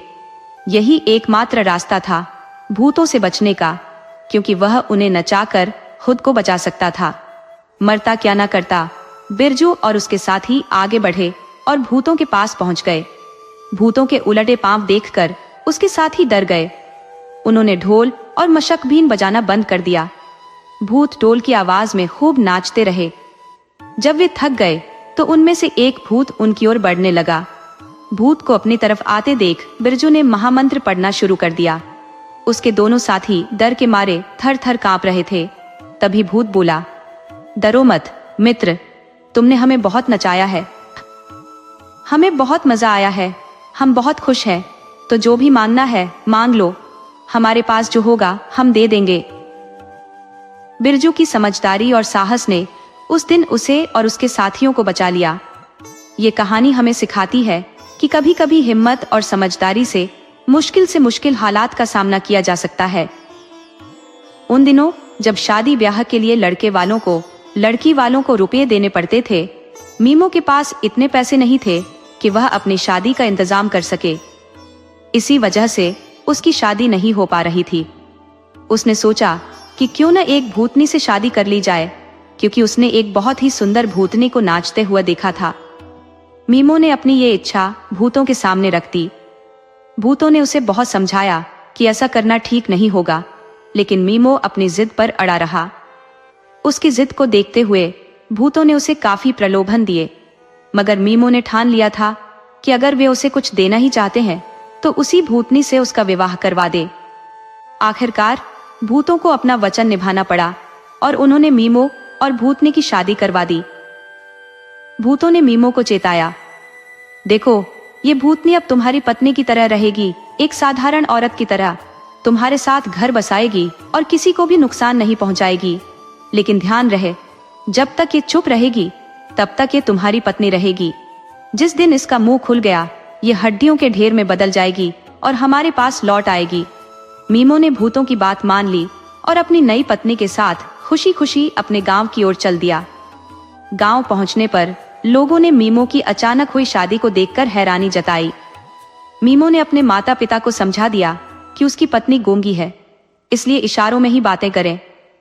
माता पिता को यह सुनकर दुख तो हुआ कि उनकी बहू गूंगी है, लेकिन साथ ही वे खुश भी थे कि चलो, बेटे का घर तो बस गया। धीरे धीरे समय बीतने लगा और मीमो की पत्नी ने घर बाहर का कामकाज अच्छे से संभाल लिया। वह गांव के लोगों से बहुत कम मिलती थी और 2 बेटों और 2 बेटियों की मां बन चुकी थी। वह अपने परिवार का बहुत ख्याल रखती थी और घर वाले उसके इशारे आसानी से समझ जाते थे।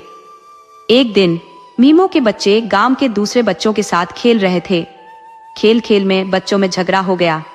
एक लड़के ने मीमो के बेटे से कहा, तुम्हारी माँ भूतनी है। ये सुनकर दूसरे बच्चे ने भी कहा, अगर तुम्हारी माँ भूतनी नहीं है तो वह लोगों से मिलती क्यों नहीं है और किसी से बोलती क्यों नहीं है। बच्चे अपने मुंह लटकाए घर आ गए और अपने बाबा से पूछ बैठे कि लोग माँ को ऐसा क्यों कहते हैं और वह बोलती क्यों नहीं है। मीमो ने उन्हें समझाया कि बेटा, तुम्हारी माँ गूंगी है, इसलिए वह बोल नहीं सकती। बच्चे उस समय तो चुप हो गए, लेकिन उन्होंने सोच लिया कि वे अपनी माँ को बोलवाकर ही रहेंगे। एक दिन मीमो किसी काम से दूसरे गांव गया हुआ था। और उसकी पत्नी पानी लेने कुएं पर गई हुई थी। बच्चों ने सोचा कि खाना बनाने का समय हो रहा है और माँ को मसाला पीसने के लिए सिलबट्टे की जरूरत पड़ेगी। अगर हम इसे छुपा लें तो माँ हमसे पूछेगी कि सिलबट्टा कहाँ है। थोड़ी देर बाद पानी लेकर माँ भी आ गई और खाना बनाने की तैयारी करने लगी। जब उसे मसाले पीसने के लिए सिलबट्टा नहीं मिला तो उसने इशारों में बच्चों से पूछा कि सिलबट्टा कहाँ है। लेकिन आज तो बच्चों ने ठान रखी थी कि वे अपनी माँ को बुलवा कर ही मानेंगे। काफी देर ढूंढने के बाद भी जब सिलबट्टा नहीं मिला और बच्चों ने कोई जवाब नहीं दिया तो वह गुस्से में आकर बोल पड़ी, सिलबट्टा कहाँ है? बस उसका इतना कहना था कि वह हड्डियों के ढांचे में बदल गई। ये देखकर बच्चे रोने लगे और उनका रो रो कर बुरा हाल हो गया। वे अपने किए पर पछता रहे थे और सोच रहे थे कि उन्होंने माँ से ऐसी जिद क्यों की। अपनी माँ को हड्डियों के ढेर में बदलते देख बच्चे भागकर अपने दादा दादी के पास गए। दादा दादी भी ये सुनकर फूट फूट कर रोने लगे, लेकिन किसी तरह खुद को संभालते हुए उन्होंने बच्चों को दिलासा दिया। उन्हें बड़ा भय था कि अगर गांव वालों को इस बात का पता चल गया तो वे उनके साथ न जाने क्या सलूक करेंगे। ऐसे कई किस्से उन्होंने पहले भी सुने थे और उन्हें याद करके उनकी आत्मा कांप जाती थी। उन्होंने बच्चों को साफ हिदायत दे दी थी कि किसी को कुछ भी न बताएं और गांव वालों से दूर ही रहे तो ही सही रहेगा। 2 दिन बीत गए थे और घर का चूल्हा नहीं जला था। कोई कुछ समझ नहीं पा रहा था कि क्या करना चाहिए। बच्चे अपनी माँ की याद में हड्डियों के ढेर के पास बैठे आंसू बहा रहे थे। बरमो गांव से बाहर एक शादी में गया हुआ था और उसे वहां 2 दिन हो गए थे। एक रात जब बरमो सोया हुआ था उसे किसी की आवाज सुनाई दी, अरे जल्दी घर जाओ, 2 दिन से घर में चूल्हा नहीं जला है। बच्चों ने 2 दिन से खाना नहीं खाया है और उनका रो रो कर बुरा हाल हो गया है। जैसे ही बरमो ने अपनी पत्नी की आवाज सुनी उसकी नींद खुल गई और वह घबरा गया। सुबह का समय था और उसे डर लगने लगा कि लोग कहते हैं कि सुबह का सपना सच हो जाता है। वह सोचने लगा कि उसकी पत्नी सपने में क्यों आई। पहले तो कभी नहीं आई थी। उसने कहा भी क्यों कि जल्दी घर जाओ। ये सब सोचकर वह बहुत परेशान हो गया। शादी की रस्में पूरी हो चुकी थी और वह अपने साथियों के साथ विदा लेकर अपने घर के लिए चल पड़ा। रास्ते भर उसके मन में अजीब अजीब ख्याल आते रहे और वह बहुत परेशान रहा। उसने रास्ते में एक पल भी आराम नहीं किया और जब साथियों ने पूछा कि क्या हुआ तो उसने कुछ भी नहीं बताया। दिन ढलते ढलते वह गांव पहुंच गया। घर पहुंचते ही बच्चों ने उसे देखा और जोर जोर से रोना शुरू कर दिया। बच्चे अपने पिता से लिपट कर रो रहे थे और उनके आंसू रुकने का नाम नहीं ले रहे थे। बरमो को समझ में नहीं आ रहा था कि क्या हो गया है। उसके माता पिता भी उदास होकर उसकी ओर देख रहे थे। बरमो ने अपने पिता से पूछा तो उन्होंने रसोई की तरफ इशारा किया। जैसे ही बरमो रसोई में पहुंचा उसने हड्डियों का ढेर देखा और उसे भूतों की दी हुई चेतावनी याद आ गई। उसने समझ लिया कि उसकी पत्नी ने जरूर मुंह खोला होगा। सपने में आई हुई बात भी उसे याद आ गई और उसने अपने पिता से सारी बात पूछी। उसके पिता ने उसे पूरी कहानी सुनाई और बरमो हड्डियों को सीने से लगाकर अपनी पत्नी की याद में जोर जोर से रोने लगा। बच्चे सहमे सहमे एक कोने में खड़े अपने पिता को देख रहे थे। बरमो को बच्चों पर बहुत गुस्सा आया, लेकिन वह माँ के बच्चे समझकर गुस्सा पी गया। थोड़ी देर बाद उसने बच्चों को सीने से लगाकर रोते हुए उन्हें भी दिलासा दिया। पत्नी की अस्थियों को घर में कब तक रखते? माँ बाबा ने बरमो से कहा, बेटा इन अस्थियों को नदी में जाकर विसर्जित कर दो। यहाँ पास में ही एक छोटी सी नदी है जो आगे चलकर गंगा में मिलती है। ध्यान रखना इस बात की खबर किसी को भी न लगे, नहीं तो गांव वाले हमें जीने नहीं देंगे। बच्चे अपनी माँ की अस्थियों को कहीं जाने नहीं दे रहे थे। वे रोते हुए हड्डियों के पास बैठे रहे और माँ की याद में आंसू बहाते रहे। बरमो भी अपनी पत्नी की याद में बहुत दुखी था। एक दिन सुबह सुबह जब बच्चे सो रहे थे, बरमो ने हड्डियों की पोटली उठाई और नदी की ओर चल पड़ा उन्हें बहाने के लिए। जैसे ही वह चल रहा था उसे पोटली में से आवाज आई, कैसे हो जी? मुझे पता है तुम सभी बहुत दुखी हो। बच्चे तो मेरी हड्डियां भी नहीं उठाने दे रहे थे ना। मुझे पता है उन पर क्या गुजर रही है। मेरा भी दिल यही कह रहा था कि बच्चों को समझाओ। देखो वो पीछे आ रहे हैं, उन्हें डांटना मत, प्यार से समझाना। इतने में बच्चे भी बरमो के पास आ गए और कहने लगे, बाबा, हमारी माँ को कहीं नहीं ले जाना, और बरमों से लिपटकर जोर जोर से रोने लगे।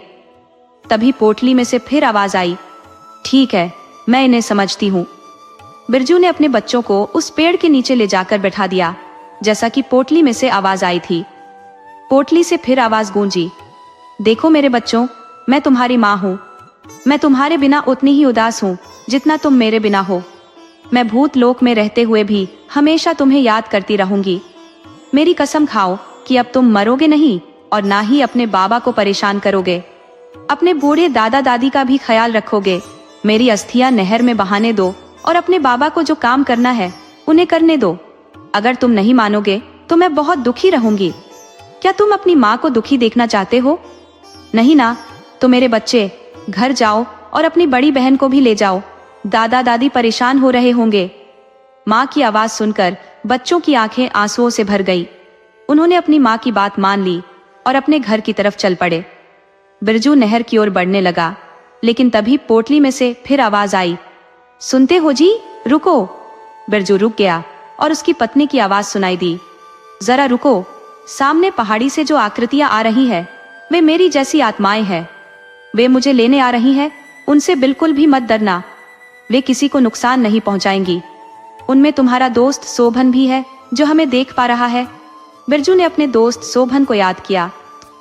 शोभन पास आ चुका था। उसके पांव उल्टे लग रहे थे, लेकिन वह डरावना नहीं लग रहा था। शोभन बोला, कैसे हो बिरजू? 15 साल हो गए मुझे इस दुनिया से गए हुए। मुझे पता है तू मुझे बहुत याद करता है और मेरे माँ बाबा की मदद भी करता है। तो याद है ना, जब गांव के घास के जंगल में आग लगी थी और तूने सबकी मदद की थी? उस दिन की आग में मैंने अपनी जान गंवाई थी, लेकिन तू हमेशा मेरे लिए रोता रहा। बिरजू ने शोभन की बातें सुनी और उसे याद आने लगा। शोभन ने आगे कहा, याद है, हम अपने मवेशी चराने के लिए पड़ोस के गांव की सरहद में जाते थे और वहां बिंदु से मिलते थे। जब बिंदु इस दुनिया से चली गई तो पागल सा हो गया था। देख, वही बिंदु तेरे कंधे पर है, हम उसे ही लेने आए हैं। शोभन की बातें सुनकर बिरजू की आंखें नम हो गई। उसकी पत्नी की आवाज फिर आई, अब मेरी अस्थियां बहा दो, मैं भूत लोक में अपने साथियों के साथ पहुंच जाऊंगी। लेकिन यह मत सोचना कि मुझे तुम लोगों की याद नहीं आएगी। बच्चों, बूढ़े, माँ बाबा का ध्यान रखना। बिरजू ने अपनी पत्नी की बात मानी और अस्थियों को नहर में बहा दिया। उसकी पत्नी की आवाज आनी बंद हो गई और सब कुछ शांत हो गया। बिरजू ने एक गहरी सांस ली और अपने घर की ओर चल पड़ा, बच्चों के पास लौटने के लिए। अस्थियां पानी में बहते बहते दूर तक निकल गई और बिंदु की आवाज भी बिल्कुल शांत हो गई। बिरजू अपने ख्यालों में खोया हुआ गांव की ओर बढ़ चला। रास्ते में बार बार पहाड़ की तरफ देखता रहा, इस उम्मीद में कि शायद कहीं बिंदु की झलक दिख जाए, पर बिंदु कहीं नजर नहीं आई। भारी मन से अपनी पत्नी की अस्थियां प्रवाहित कर वह धीरे धीरे गांव की ओर वापस चल पड़ा। दिन का उजाला काफी बढ़ चुका था।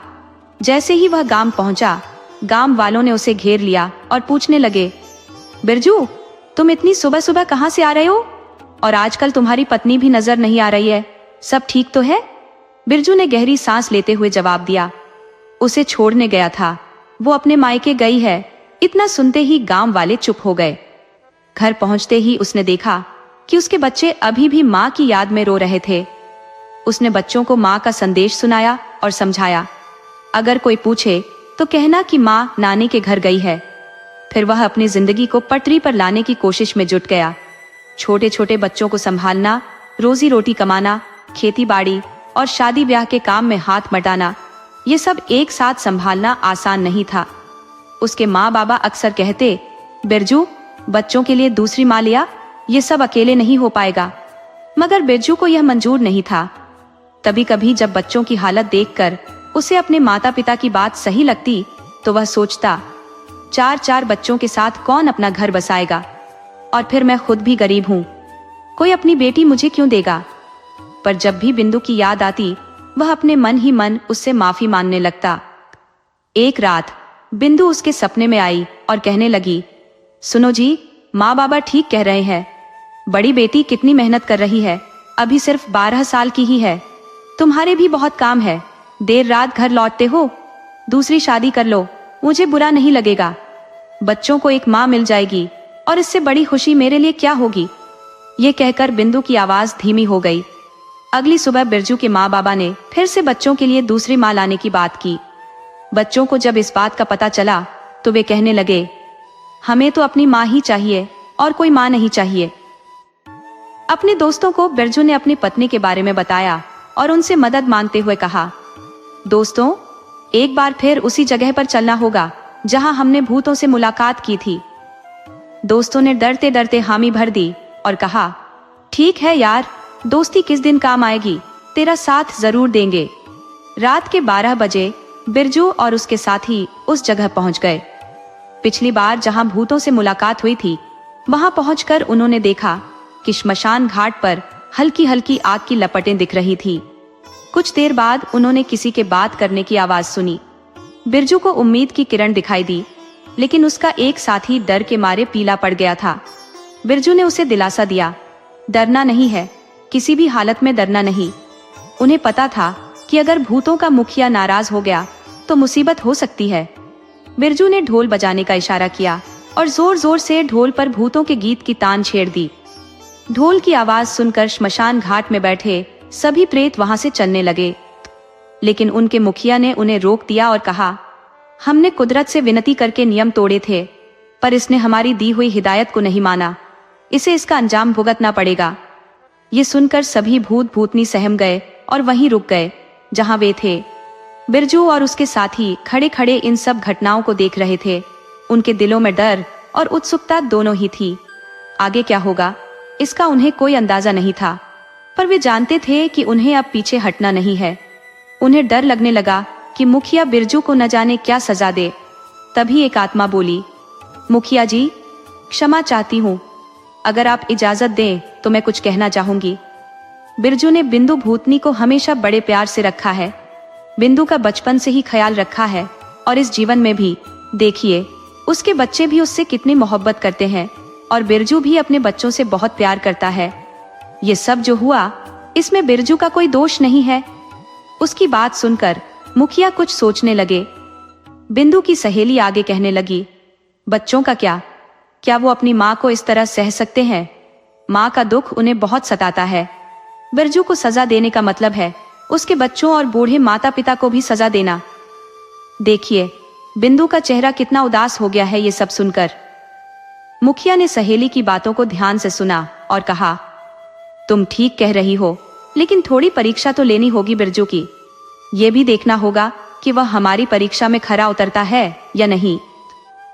यह सुनकर सबके चेहरे पर हल्की मुस्कान लौट आई, लेकिन वे अब भी चिंतित थे।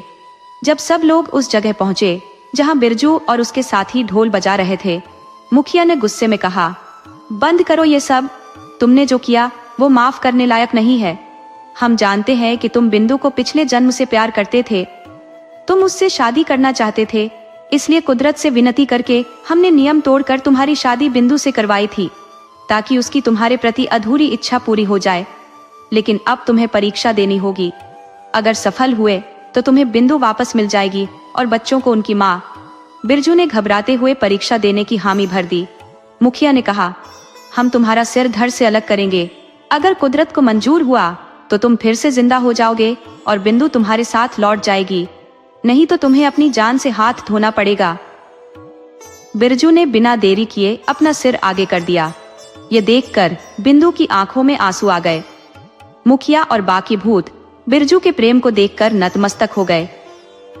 तुम्हारा प्यार सच्चा है बिरजू, मुखिया ने कहा, खड़े हो जाओ, तुमने प्यार की परीक्षा पास कर ली है। कुदरत की आज्ञा से हमने यह सब रचाया था। अब ढोल दमाओ बजाओ और खुशियां मनाओ।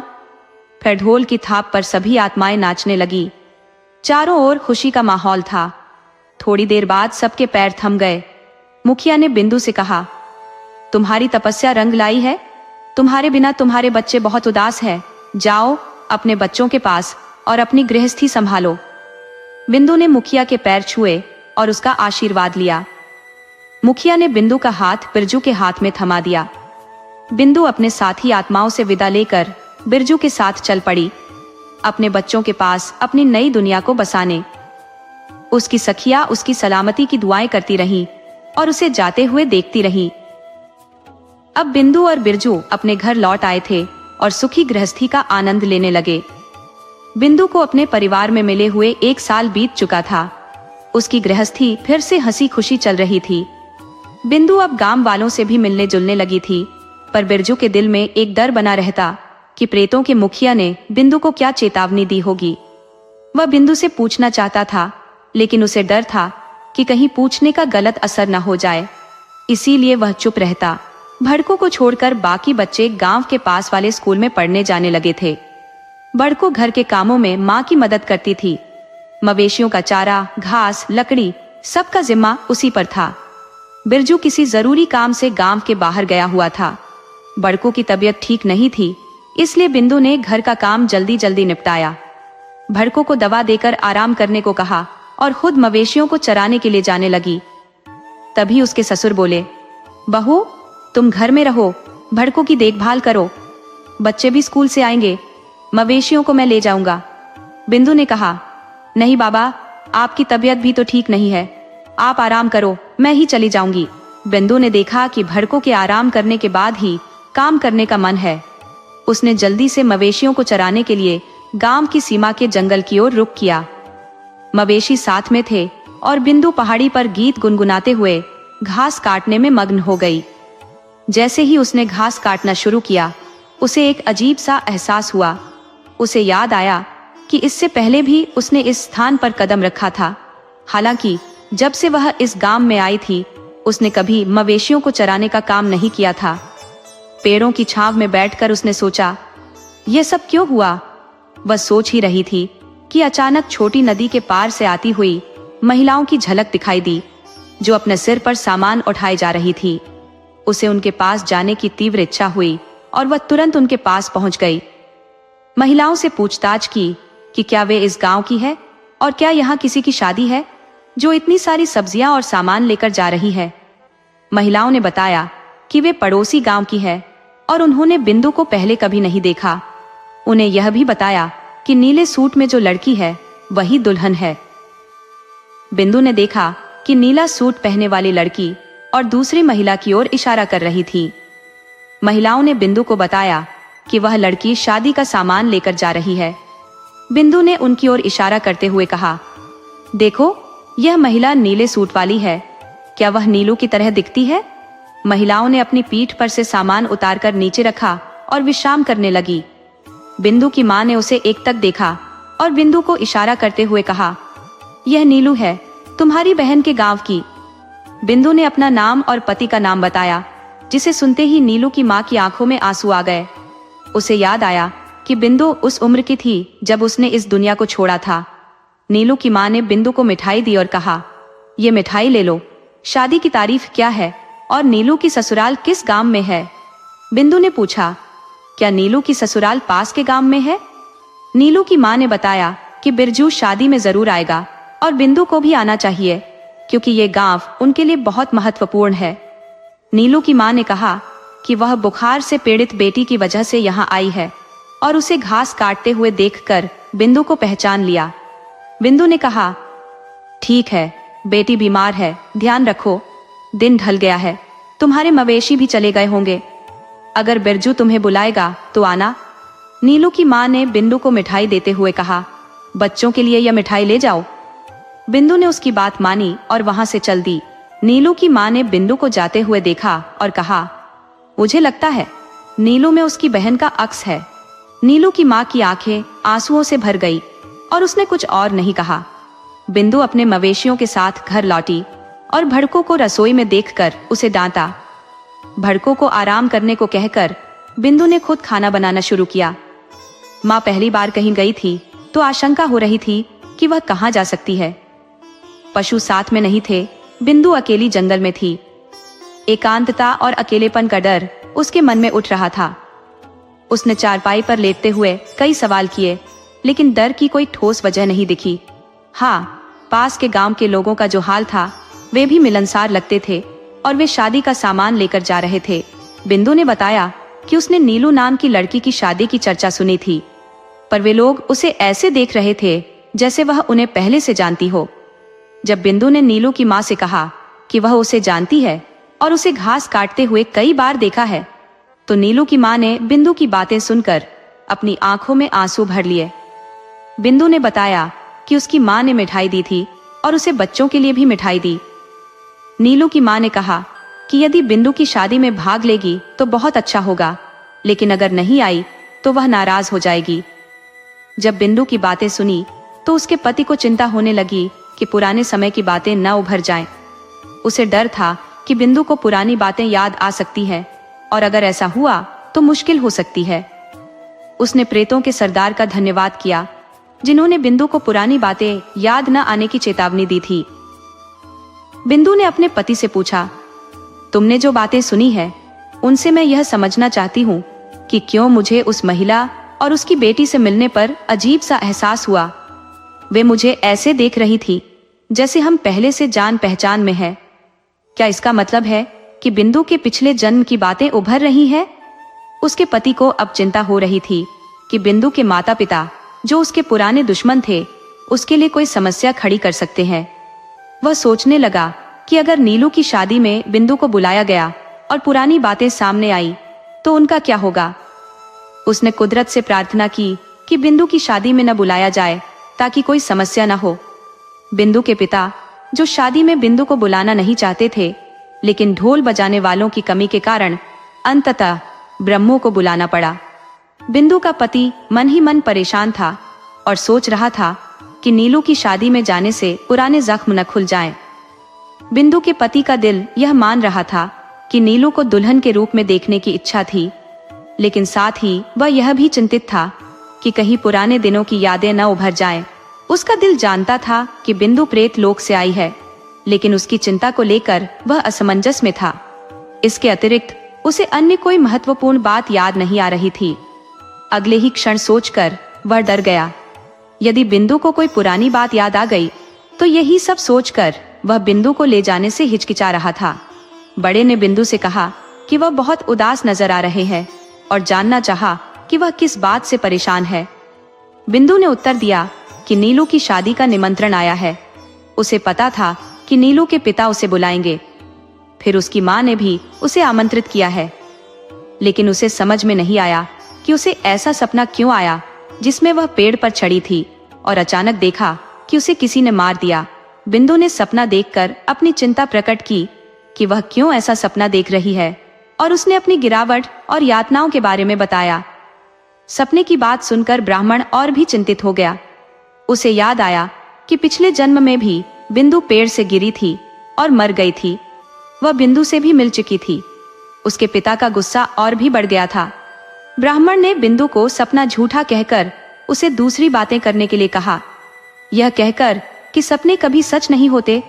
बिंदु ने अपने काम में लग गई और अपना दिन बिताया। बिरजू को शादी में जाना था, लेकिन उसके दिमाग में अशुभ विचार उभर रहे थे। पूरी रात उसकी आंखों से नींद गायब थी। सुबह उसने थोड़ी नींद ली और सपने में खुद को श्मशान घाट में प्रेतों के बीच पाया। प्रेतों के सरदार ने उसे आश्वस्त किया कि वह सब कुछ जानता है और बिंदु को उसके साथ भेजा है। सरदार ने यह भी कहा कि बिंदु के माता पिता और बहन के साथ उसका प्रेम था। बिंदु के पिता ने उसे अच्छे से व्यवहार नहीं किया, लेकिन समाज की चिंता थी। सरदार ने कहा कि वे सब कुछ संभाल लेंगे और बिंदु को उनके पूर्व जन्म के परिवार के लिए कुछ करने का मौका देंगे। उसने बिरजू को कहा कि उसे आराम करना चाहिए और शादी में भी जाना चाहिए। प्रेतों के सरदार के जाने के बाद बिरजू की नींद खुल गई। वह भले ही सपने में था, लेकिन उसे सरदार पर पूरा विश्वास था। जब बिंदु ने कहा कि उसे शादी में जाना है, तो बिरजू को तैयार होना पड़ा। बिंदु ने कहा कि दुल्हन की हल्दी की रस्म में उसका होना आवश्यक है। बिंदु ने जल्दी तैयार होने की सलाह दी और जल्द ही वे शादी वाले गांव में पहुंच गए। बिंदु ने कहा कि यहाँ आकर उसे ऐसा लग रहा है जैसे वे पहले भी यहाँ मिल चुके हैं। बिंदु को पूर्व जन्म की यादें और गांव के लोगों के बारे में सोचने लगी। उसकी चिंता बढ़ गई, लेकिन उसने प्रेतों के सरदार को याद किया। सरदार ने उसे सफेद कपड़े पहने हुए देखा और कहा कि उसे बिंदु की चिंता नहीं करनी चाहिए। सरदार ने कहा कि बिंदु को पिछले जन्म की बातें या प्रेत लोक की यादें नहीं है। बिरजू को यह सुनकर राहत मिली और उसने अपनी चिंता को दूर किया। अब भी उसे एहसास हुआ कि मैं प्रेत लोक से यहाँ उसके सामने खड़ा हूँ और उससे बातचीत कर रहा हूँ। सोहन की आत्मा ने कहा कि वह वीरता से संवाद कर रही थी। सोहन ने राहत की सांस ली और चलने लगा। उसने कहा कि उसे यकीन है कि उसे किसी और की नजर नहीं आएगा। कौन जानता है, हो सकता है कि तुम्हें ससुराल में लक्ष्मी या योगी मिल जाए, उसने कहा। उसने सोचा कि शायद उसने अपने सरदार से कह दिया होगा कि वह चला जाए, लेकिन उसे लक्ष्मी से भी मिलना था।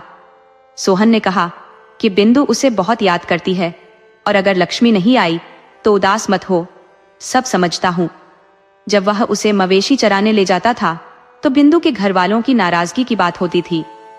बिंदु हमेशा यही पूछती थी कि गुरु क्यों नहीं आया, और सोहन भी लक्ष्मी के चक्कर में व्यस्त रहता था। बिंदु ने बताया था, लेकिन सोहन अनजान बना रहता था। सोहन ने कहा, तो सोचता है कि मुझे कुछ नहीं पता, लेकिन मैं सब जानता हूँ। अब गांव आ रहा है, चुप हो जा। बिरजू ने शादी के घर में पहुंचते ही ढोल बजाना शुरू कर दिया। पड़ोसी गांव के ढोल बजाने वाले भाई भी उसका स्वागत करने आए थे। उन्होंने भी ढोल बजाने में मदद की। घर के मुखिया भी दिखे और उन्होंने भी नमस्ते की। हालांकि उनके चेहरे पर नाराजगी झलक रही थी, क्योंकि वह देर से आए थे। नीलू और उसकी माँ बाहर आई और उनकी नजरें बिंदु पर पड़ी। नीलू दौड़कर बिंदु के पास आई और कहा, अच्छा हुआ कि तुम आ गई, वरना माँ भी नाराज हो जाती। बिंदु को कमरे में ले जाने का प्रयास किया, लेकिन उसके पिता ने टोक दिया और बिंदु को नाराजगी का सामना करना पड़ा। नीलू की माँ ने एक अलग कमरे की सफाई की जो पशुओं का था और बिंदु के ठहरने का इंतजाम किया। प्रेतों के सरदार, जो प्रेत लोक से सब देख रहे थे, ने बिंदु के साथ किए गए व्यवहार को पसंद नहीं किया। सोहन भी बिरजू के पास खड़ा था और उसके साथ कुछ बातचीत कर रहा था। सोहन ने कहा, प्रेतों के सरदार बिंदु भाभी के साथ हुए व्यवहार से दुखी है, लेकिन चिंता मत करो। धीरे धीरे दुल्हन के मंगल स्नान की रस्म शुरू हो गई। बिरजू और उसके साथी मंगल गीत बजाने लगे। गांव की महिलाएं भी मंगल गीत गा रही थी और लोग बारी बारी से दुल्हन को हल्दी लगा रहे थे। बिंदु दूर से सब देख रही थी और खुशी महसूस कर रही थी। दुल्हन की मंगल स्नान के रस्म के बाद बिंदु और पीरमो कमरे में गए। कमरे में मखमली गद्दे देखकर बिंदु खुश हो गई, जबकि सोहन मुस्कुराया, लेकिन बिंदु समझ नहीं पाई। नीलू की माँ चाय लेकर बिंदु के पास आई और कहा, मुझे लगता है कि मैंने ठहरने की सही व्यवस्था नहीं की। बिंदु ने कहा कि चाय और मिठाई अच्छी है और मखमली गद्दों की तारीफ की। नीलू की माँ ने गद्दे को काले कंबलों से तुलना की, जिससे स्थिति थोड़ी अजीब हो गई। शादी के माहौल में बिंदु और नीलू की माँ की बातचीत चल रही थी। बिंदु ने देखा कि सभी लोग शादी और काम में व्यस्त हैं और सर्दियों की धूप में गुनगुनाहट हो रही है। बारातियों के लिए बैठक सजाई जा रही थी और शामियाना लगभग तैयार हो चुका था। थोड़ी देर बाद बिंदु एक दीवार पर बैठी सामने खड़े विशाल पेड़ को गहरी नजरों से देख रही थी, जैसे वह पेड़ नहीं बल्कि कोई रहस्यमय वस्तु हो। जब ढोल बजाने वाले बिंदु की ओर ध्यान से देखने लगे तो उनके मन में कोई भी छिपा नहीं रहा। बेरम्मो के कानों में जाकर कुछ कहे बिना वह बिंदु के पास आया और पूछने लगा, क्या हुआ? तुम इस पेड़ को क्यों देख रही हो, जैसे कोई जादुई चीज हो? बिंदु की तंद्रा टूटी और उसने कहा, देखो, उस लड़की को जो पेड़ की टहनियां काट रही है। उसने बड़े पेड़ की ओर इशारा करते हुए कहा, कहाँ है वह पेड़? क्या तुम सपना देख रही हो? धीरे से बोला, तुम्हें नहीं दिखता? उसे रोक दो, देखो वह कहाँ जा रही है, गिरकर मर जाएगी। बिंदु की चीख सुनकर सभी लोग उनके पास इकट्ठा हो गए। अब सब कुछ स्पष्ट हो गया था। सोहन ने बिरजू से कहा कि बिंदु को उसके कमरे में ले जाए और लोगों को बताने के लिए कहा कि बिंदु को द्वारा पड़ा है। सोहन ने सोचा कि कोई अनहोनी न हो जाए, इसलिए उसने अपने सरदार को याद करना शुरू किया। बिरजू बिंदु के साथ कमरे में था, जबकि सोहन बाहर खड़ा था। प्रेतों के सरदार की विशाल मोर की आकृति में तैरती छवि देखकर वह खुश भी हुआ और डर भी गया, क्योंकि सरदार नाराज हो सकते थे। वह सहायता के लिए गुहार लगा रहा था और सरदार ने गुस्से में कहा, यह क्या है सोहन? सोहन ने संक्षेप में जवाब दिया और चुप हो गया। थोड़ी देर रुककर सरदार ने कहा, अगर बिंदु को पिछले जन्म की यादें आ रही हैं, तो उसकी माँ के पास जाओ और कहो कि वह बिंदु के पास जाए। बाकी का ध्यान मैं रखूंगा। आदेश देकर सरदार वापस प्रेत लोक की ओर चला। नीलू की माँ चौंक गई जब उसने यह सब सुना। उसने इधर उधर देखा लेकिन उसे कोई नजर नहीं आया। घबराई हुई वह तुरंत बिंदु के पास पहुंची। बिंदु, क्या हुआ? तुम ऐसे क्यों लेटी हो? तबीयत तो ठीक है? नीलू की माँ ने डरते हुए पूछा। बिंदु ने उसका हाथ पकड़ते हुए कहा, नीलू की माँ, तुम गुमसुम क्यों हो? सुबह तो तुम मुझे बेटी कहकर पुकार रही थी। नीलू की माँ ने संजीदगी से कहा, हाँ ठीक है, लेकिन तुमने मुझे बेटी क्यों नहीं कहा? बीरमो प्रार्थना कर रहा था कि शादी अच्छे से संपन्न हो और वह कमरे से बाहर जाने वाला था। तभी प्रेतों के सरदार ने उसे बिंदु को भी बाहर ले जाने को कहा। बिरजू ने बिंदु को न चाहते हुए भी बाहर ले जाना शुरू किया। नीलू की माँ भी बाहर जाने लगी, लेकिन वही अजीब आवाज सुनकर वह बिंदु के पास लौट आई और वहीं खड़ी रह गई। एक वाहन चालक ने कहा, मैंने तुम्हें यहाँ बुलाया था, लेकिन तुम नजर नहीं आ रही थी। हमें आमतौर पर नजर नहीं आते, केवल किस्मत वाले ही हमें देख पाते हैं। तुम भी किस्मत वाली हो जो सुन पा रही हो। उसने बताया कि बिंदु की शादी के लिए पड़ोस के गांव से रिश्ता आया था, लेकिन लड़का निकम्मा और दबंग था। तुमने हिम्मत करके रिश्ता ठुकरा दिया था। नीलू की माँ ने सहमति में सिर हिलाया। फिर उसे याद आया कि कुछ दिन पहले बिंदु से मिलने पर उसने क्या महसूस किया था। क्यों उसे बिंदु और उसके बच्चों के लिए मिठाई देने का दुख हुआ था। बिंदु की आंखों में आंसू देखकर उसने शादी में आने के लिए बिंदु को जोर से बुलाया था। बिंदु को देखकर ऐसा लगा जैसे उसके और तुम्हारे बीच कुछ गहरा संबंध है। अब तुम समझ गई हो कि गांव के लोग जो शादी की तैयारी में व्यस्त है, उनका असली चेहरा तुम्हें नजर नहीं आ रहा है। ये लोग जिनके बारे में मैंने तुमसे पहले ही बताया था, क्या कुछ करने की सोच रहे हैं, तुम्हारी कल्पना से परे है। चिंता मत करो, मैं सब संभाल लूंगा। तुम बस शादी की तैयारी करो। हाँ, तुम ब्रह्मों को भली भांति पहचानती हो, नहीं? तुम्हारे पति ने उस बेचारे के साथ कितने जुल्म किए। क्या उसकी गलती सिर्फ यही थी कि तुम्हारी बेटी बिंदु और वह एक दूसरे से प्रेम करते थे? अब भी वे दोनों नीलू की शादी को लेकर चिंतित हैं। बिंदु को तुम्हारे और नीलू के प्यार का कर्ज चुकाना था। ध्यान से सुनो, मैं प्रेतों का सरदार हूँ और बिंदु की खातिर यहाँ आया हूँ। वह मुझसे बहुत प्रेम करती थी। अब मैं चलता हूँ, तुम निश्चिंत होकर बारात के स्वागत की तैयारी करो। प्रेतों के सरदार ने शोभन को, जो बाहर खड़ा था और सरदार का इंतजार कर रहा था, कुछ कहा और फिर पुष्पक विमान में सवार होकर प्रेत लोक की ओर उड़ गया। नीलू की शादी की तैयारियां जोरों पर थी। मेहमानों का आना जाना लगा हुआ था। बेरमो दीवार पर बैठा सोच रहा था कि क्या किया जाए। शोभन भी उसके पास जाकर बैठ गया और कहा, तू यहाँ अकेले क्यों बैठा है? बिंदु भाभी कमरे में अकेले लेटी है, उसे चिंता हो रही है। अच्छा, आप समझ गए, लेकिन तुम क्यों नहीं मिल पा रहे? वह क्या करेगी अगर तुम नहीं आओगे? बीरमो ने हंसते हुए कहा, तू अनजान बनने का नाटक मत कर। लक्ष्मी अभी शादी वाले घर में आई है, उसे देखकर तुझे भी पता चल जाएगा।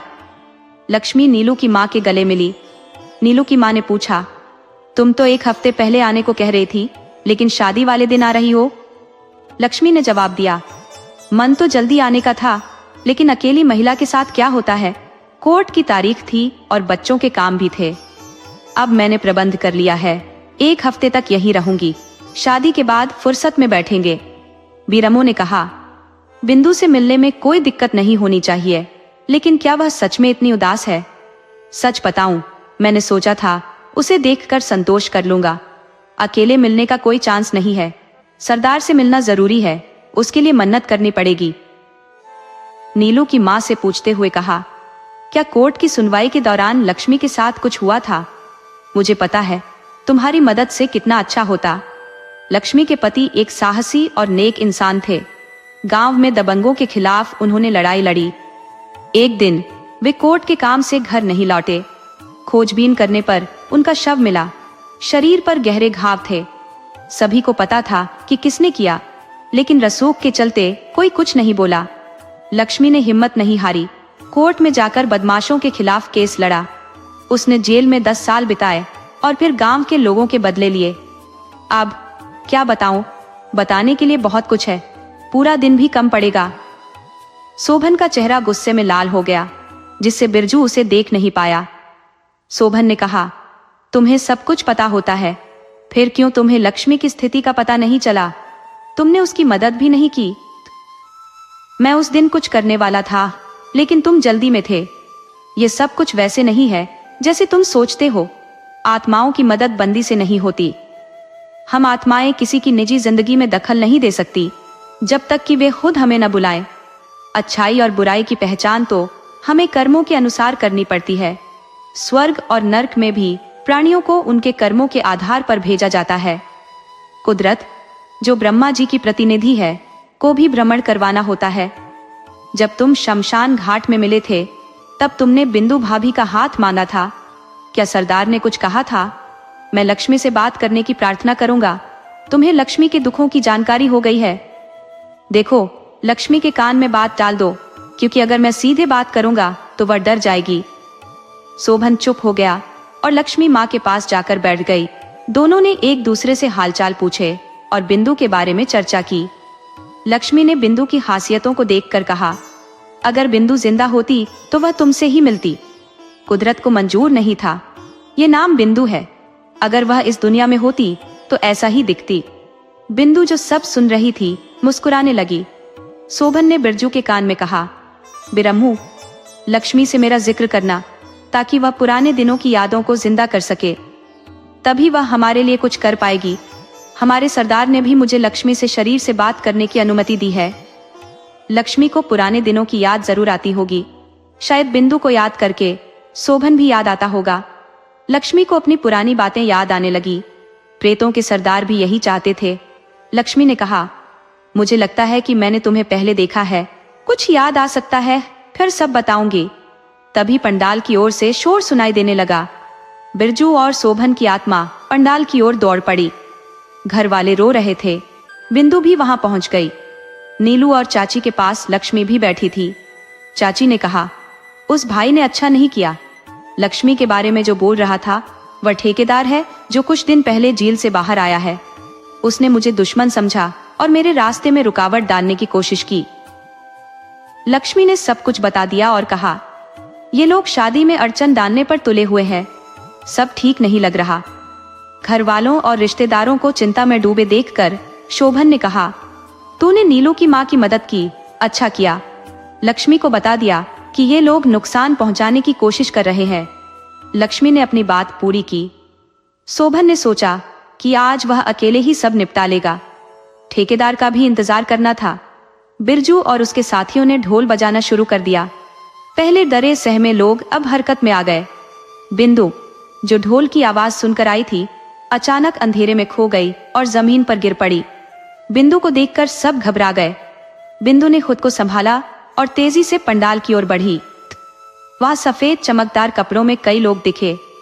सभी जान पहचान के चेहरे देखकर बिंदु खुशी से मुस्कुराई। तभी उनमें से एक शख्स उसके पास आया और कहा, बिंदु, तुम कैसी हो?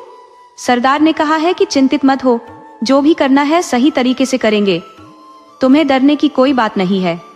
वह अभी ऐसा कह ही रहा था कि लक्ष्मी और चाची बिंदु के पास आ गई।